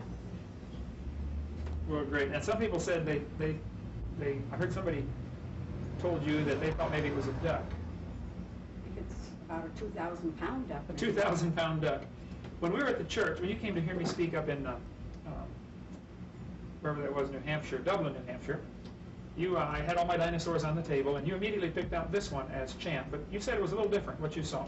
Yes, what I saw is the neck was not near as long, and the head is shaped right, like a horse head, but the neck is not near as long.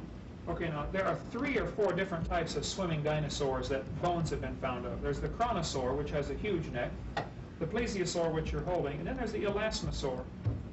Had a shorter neck, and the head is at a right angle to the body instead of in line with the body. There may be others, of course, undiscovered yet, but get that where they can see it on the camera. I think this more. Shorter neck. With a shorter neck. Or it could be that the neck wasn't all out of the water, too. Okay. All right, so this was back in 1977. How many other people do you know, or have you talked to that claim they have seen it also? I have spoken with probably about 6 different people who have seen it. Mm-hmm. And all of our accounts are very, very similar. So we all can't be crazy, and we all can't be telling something that maybe we didn't see.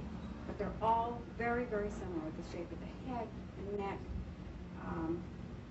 just the massive size of it. Okay, now you watched it for about how long, would you say?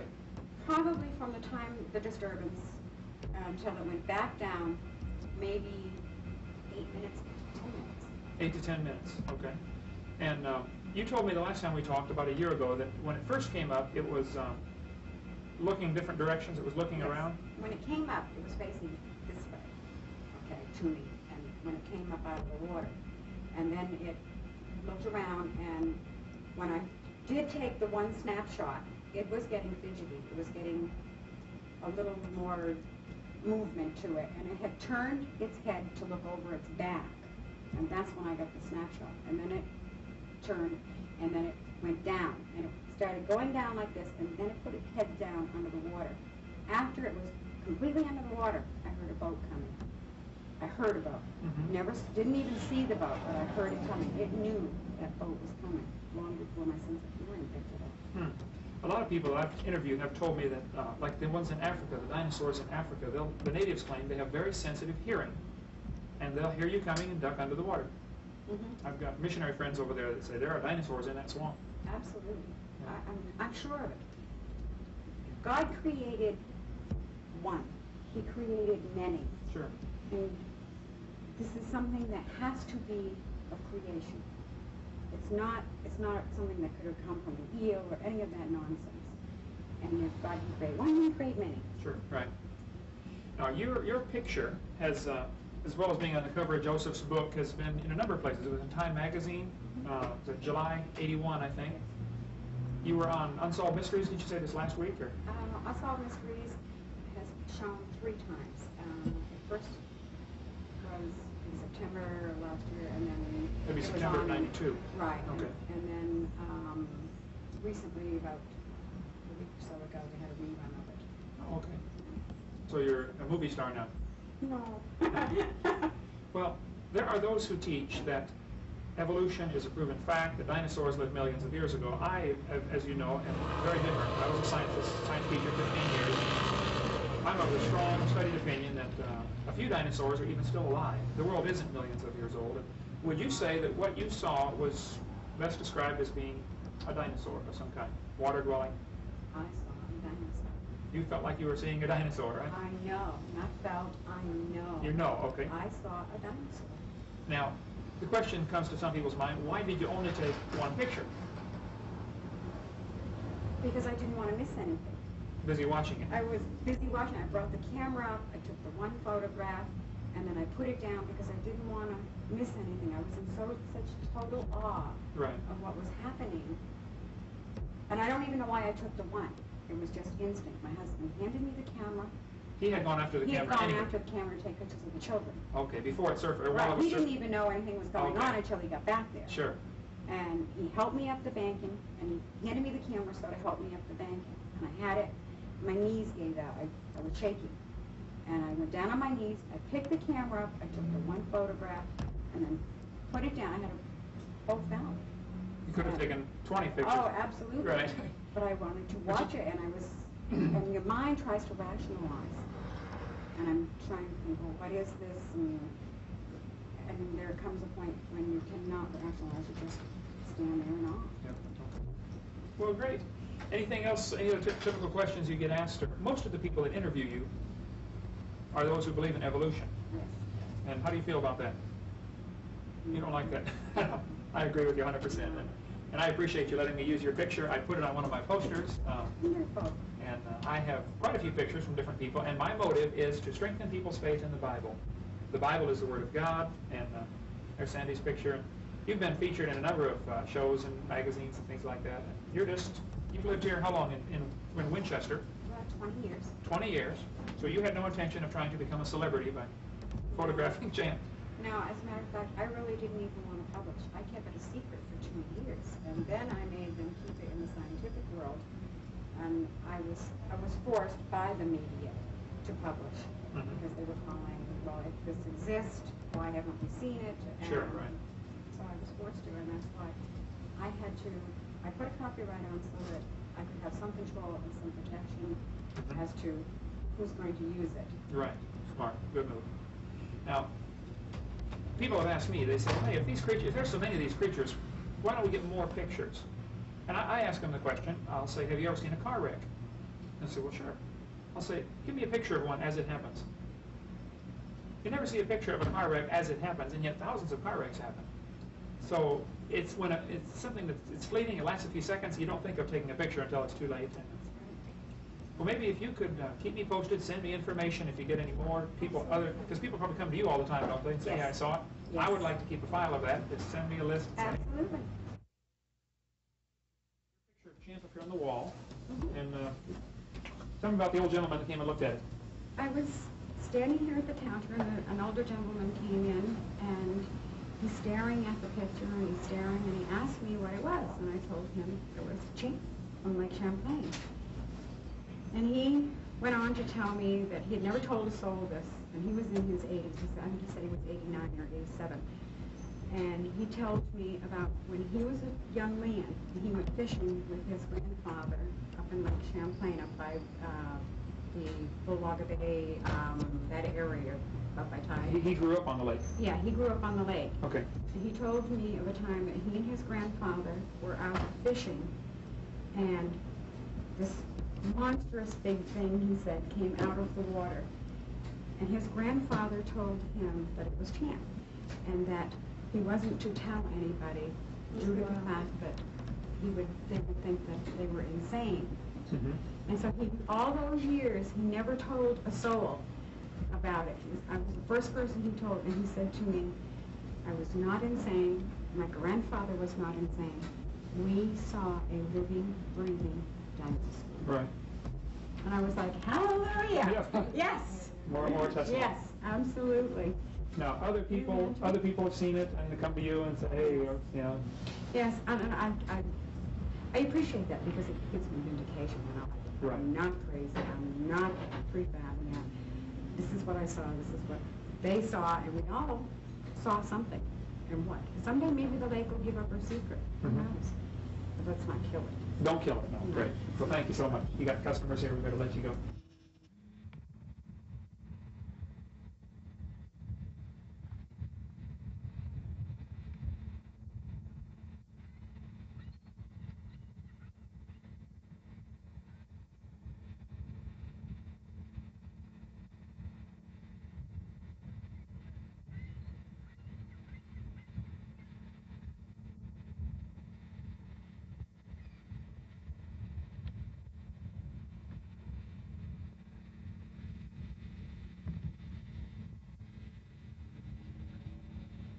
It's a shark!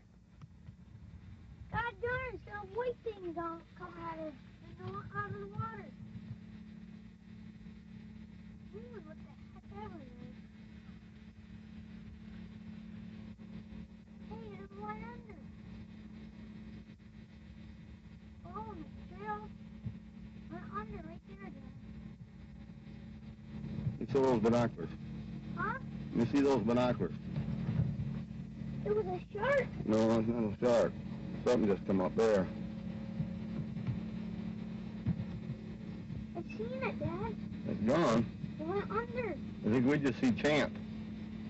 What's Champ? Lake Champlain monster.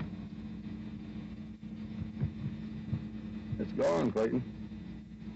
I know. I shouldn't have looked at it with the binoculars so long. I should have got the camera. Oh, it went under and swam away. It started way the heck out there. You know, that buoy, just past that buoy when that sailboat went by. I know. When I was looking at it with the binoculars, I thought it was just a log. It ran over, but it went right from that buoy all the way inland, went underneath right in there.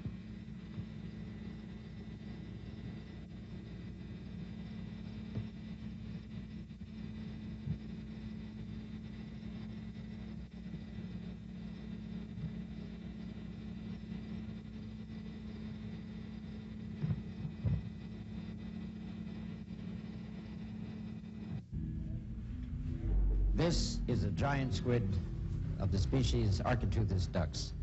It came ashore on November the 22nd, 1979 at St. Brendan's on Collier's Island in Bonavista Bay, Newfoundland. It's an immature female. It is a small female, but it is a giant squid. I believe the giant squid reach an approximate maximum size of something like 150 feet. If this is 20 feet long, well then it's almost 8 times longer than this in overall length, and that's a big squid. In 1976, just 30 miles off the Lizard in Cornwall, 2 fishermen, George Vinnican and John Cox, also met a monster. Well, it was steaming 30 miles off, 25 to 30 miles off. I saw what I thought was an upturned boat on the horizon. So we went over to investigate. When we got closer, we could see it wasn't an upturned boat. It was something that, well, neither of us had seen before. So it was dark in color, and had sort of humps on the back. As you say, it was, well, between 15 and 18 feet in length, and rising above the sea about 3 feet. It was a flat, calm day. There was no disturbance on the sea at all. When we got up closer, well, a little closer, I came astern, to our amazement, up out the water about 3 feet from this body, head appeared out the water. And it was a, well, thing I've never seen before after about 40 years at sea.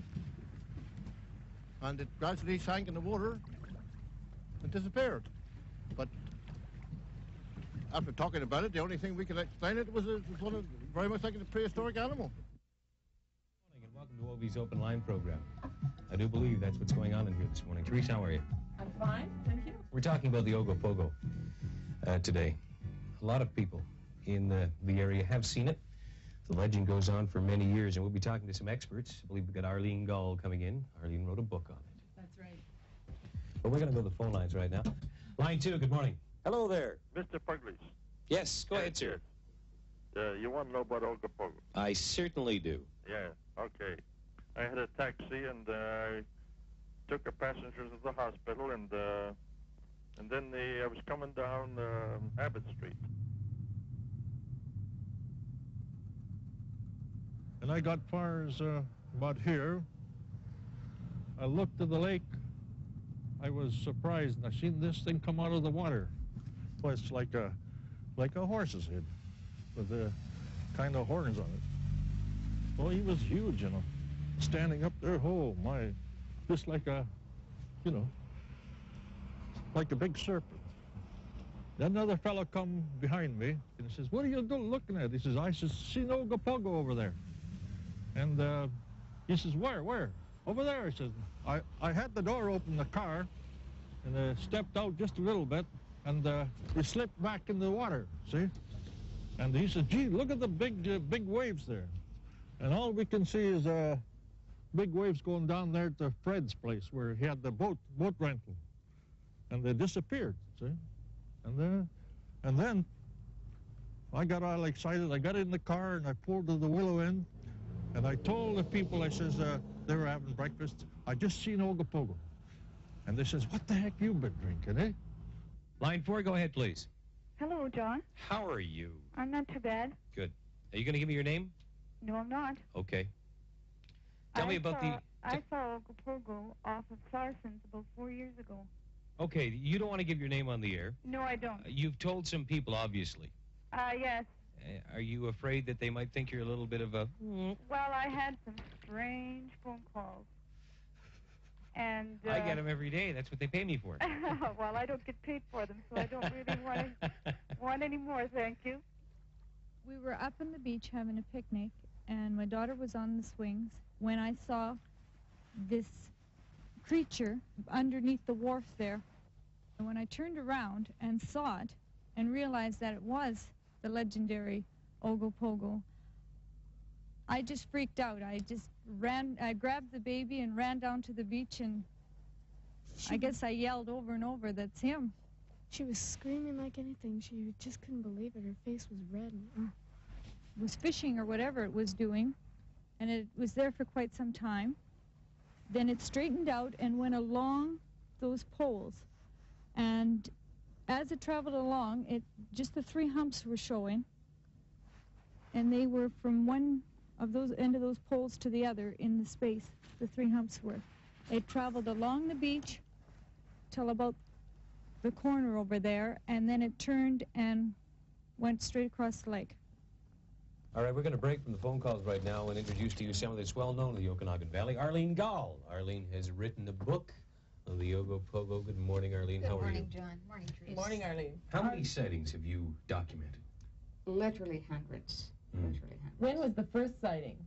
The very first sighting was in 1852. The first documented sighting in 1852. Okay, 1852, and it's now 1980. Do we take it to mean that there must be more than one Ogopogo? There definitely appear to be more than one. There has been a film that was made, and I think it was back in 1968.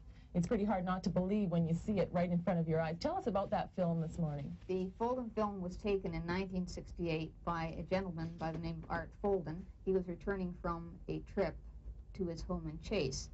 And as he neared Peachland area, he spotted an object out on the lake, and he said to his wife, "Look, there's Ogopogo." And she laughed at him. And he got out and started filming the creature. And what we see in the film is a large animate object moving through the water, surfacing and submerging at various speeds and at various times. And it also shows the creature taking off at very high speed, producing a massive wake. And this is the footage in the film that I like very much, because you see a creature just pushing water something terrifically with a massive wake in front, just creating huge wave action. This is believability on my part. Have there been any recent sightings? We've had approximately 7 to 8 sightings this year, but we have one that has been the very best sighting. Why? It was the Rieger family. beautiful day. The water was just as calm as glass. And I just took a look across. I could see a big wave coming. And at that time, I just didn't take much notice of it. And it kept coming closer. And I thought to myself, why would there be a wave coming if there's no wind or anything? So I called to my son. I says, come on back here. And I says, take a look and see if you think what the heck's coming down the lake here. So he took a look at it, and he says, gee, I don't know. So we had his grandson. My grandson was along, too. And he said, hey, Grandpa, he says, that's the Ogopogo. It would have ran right into us, but we had to weir the boat off alongside, and then we followed it alongside for about, maybe 15 to 20 minutes. And I'd say the monster was possibly 14 to 16 feet long, which was above water, sticking above about 3 feet. And had quite a hump on the front shoulders and had a hump on the back where the tail went. And I'd say the tail was approximately, probably 30, 40, maybe 50 feet because we couldn't see the end of it. But he did have a long tail. He had 4 legs, and I'd say the monster weighed approximately maybe 30 ton. And his head in the front was moving from side to side. It seemed like he was looking for fish or feeding or something like that, and he was stirring up a tremendous amount of water. If I would have never seen it, I would have never believed it. And actually, I don't care if anybody believes me or not, but I've seen this animal, and I know it's here, and I know it's a tremendous-sized animal. It was some sort of we called a monster fish, for lack of a better word, but it was approximately 30 to 35 feet in length, and its head was protruding out of the water, and you could see the flagell action of the tail and the waves going beyond it. And I took 2 pictures of it. Well, you said it was roughly similar to this. What was different? Similar to this. I couldn't see these fins on the side because they were, if that is the fish that I saw, or whatever, they were not within sight. I mean, I could only see the head and the neck and like the upper part of the body. This is Kent Hovind from Pensacola, Florida. I'm here in Canada at the 100 Huntley Street program. Several years ago, I think 1994, when I was here on the program, I brought my book from Dr. Roy Mackle, A Living Dinosaur, and Cal, who's sitting here beside me, Bombay, said, he said, well, I was in Africa and I saw something like that, a dinosaur. And I turned to this page, page 256 in Roy Mackle's book. And Cal, you said, hey, I saw one of those. Would you take just a few minutes and tell the folks what you saw and, you know, where you work and if they can get a hold of you for any questions, and just describe what you saw. Well, it's probably one of the most startling experiences I've ever had. It was about in 1963, I think. And I was on my way through the old roads of Kenya back to Nairobi to pick up a car. So I was taking this old Chevrolet that was almost too big for those roads, for the potholes, and I was going rather slow. And it was a hilly country near a place called Muhoroni, and that's down in the Rift Valley, but a hilly part of the Rift Valley. As we came up over the brow of the hill, my wife was with me, and suddenly laying there in front of us, right across the road, 7, 8, 9 feet long, was what I thought at first was a crocodile. And I thought, no, it can't be a crocodile. This is a dry part of the country. And then as I looked at it, we slowed down and stopped the car, actually, and sat there for 10 minutes looking at this. And as I looked at it, I thought, this is, I mean, the actual word prehistoric went through my mind. I said, this can't be real. I've seen pictures like this, but not quite like this one. Anyway, from the tail right through to the back of its head were I don't know what you call them. Serrations, ridges. Ridges, like triangulars, perfect triangles, all the way from the tail to the head to the tail. And it was just laying squatted down on the road, seeming to sun. And so I looked at the thing for 10 minutes. I could shoot myself for not having my camera with me that day, but I wish I had. But there it was, and I had never seen anything like it, and nor before nor since. And I've asked people. In fact, I went to the Natural Museum and said, have you ever seen anything or heard of anything in Kenya of this nature? And they said, no, there's nothing like that alive today. I said, I saw something. And I argued with them really rather intently for a while, and they said, well, it must have been a figment of your imagination. Well, my wife and I both saw it, and we asked for several years, we asked anybody if they'd ever seen anything like that. Nobody had, nor have I since. But there it was, laying on the road. After about 10 minutes, it stood up, not quite as high as this drawing, but it just kind of wandered off into a very dry part of the country, bushy a little bit, not much greenery. It was a dry time of the year, and it just took off. And Mary and I just kind of looked at each other in wonder, saying, what in the world is this thing? What color was it? It was kind of dusty gray. Okay. Could you see the eyes? Yeah, they'd blink. In fact, it turned its head and looked at us. You know, it didn't seem to be afraid of us. Could you tell from the pupil of the eyeball, was it slotted or round? Or couldn't you see that? Not that close? I don't think I was close enough to see that. Was the shape of the snout like a crocodile? Would you say? More like a crocodile than a hippo, say. Okay, yeah, sure. It had a long face. Now, some of the African people I asked, they said, oh, that was a monitor lizard. Well, I said, impossible. I've seen many monitor lizards. I've never seen one 9 feet long. Right. Never as long as that. And I've actually killed a couple of monitor lizards with my car. And they're smooth-skinned and no ridges in the back. I know a monitor lizard when I see one. This was not a monitor lizard. This had those ridges down its back. Could you tell if it had smooth skin or scales? It looked kind of bumpy, more like an alligator. Right, okay. On the sides. I don't think it had scales. Okay. I can't really be sure. All right, well. It's been a lot of years ago. I mean, this is 1997. I understand. Well, I've been saying for years there's a few dinosaurs still alive, and your first thought in your mind was something prehistoric, huh? Well, of course, I have been preconditioned by all the education that I'd had up till that time that these things don't exist. Whatever it is, it can't be a dinosaur. That's the first thought most people have. Well, I considered it had to be some kind of a lizard. Sure. And because, you know, you have lizards from this size, the little gecko lizards, right up to monitor lizards. All right, now you work here at 100 Huntley Street, and what's the phone number here? So if they have any questions, they can call and ask for Cal Bombay. My phone number is area code 905-335-7100, extension 3206. All right, well, call them up if you don't believe it. I saw it. I mean, a lot of some still alive. When I saw this picture, I thought, that's what I saw. I mean, all right, let's get them to zoom in on this picture if you can real quick, and we'll close out with that. If you have any questions, we'd be glad to help.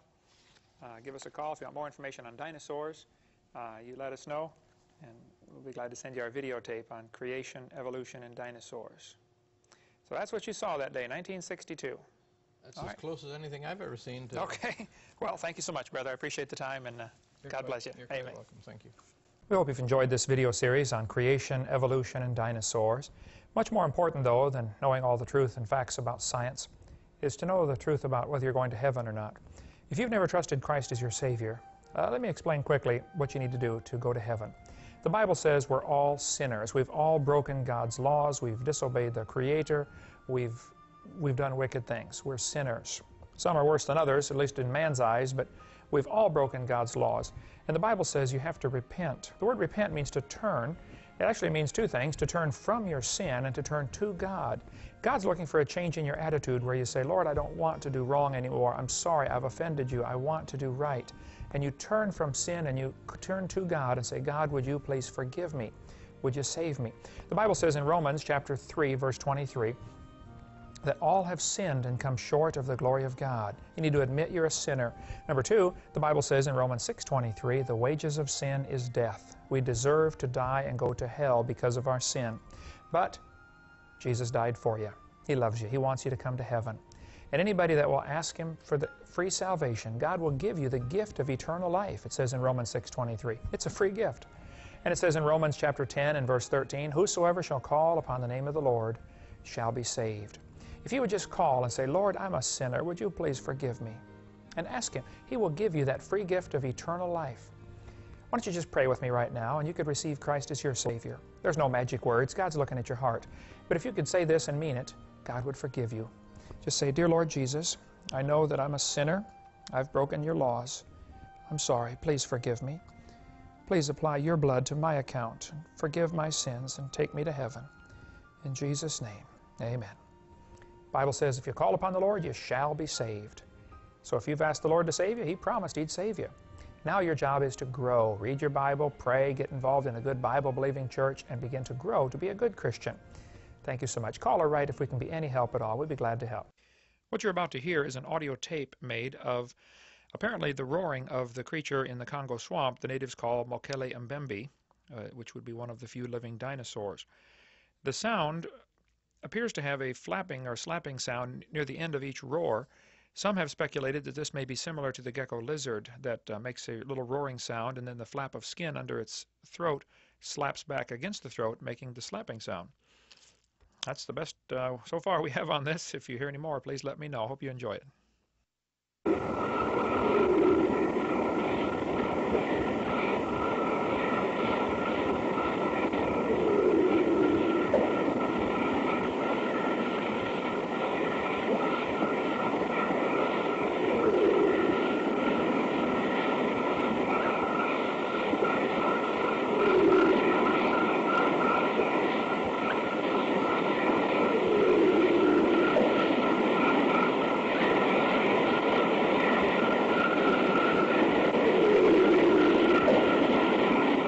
For more information on the Ministry of Creation Science Evangelism, write us at Creation Science Evangelism, P.O. Box 37338, Pensacola, Florida 32526, USA, or call us at 850-479-3466. That's 850-479-DINO.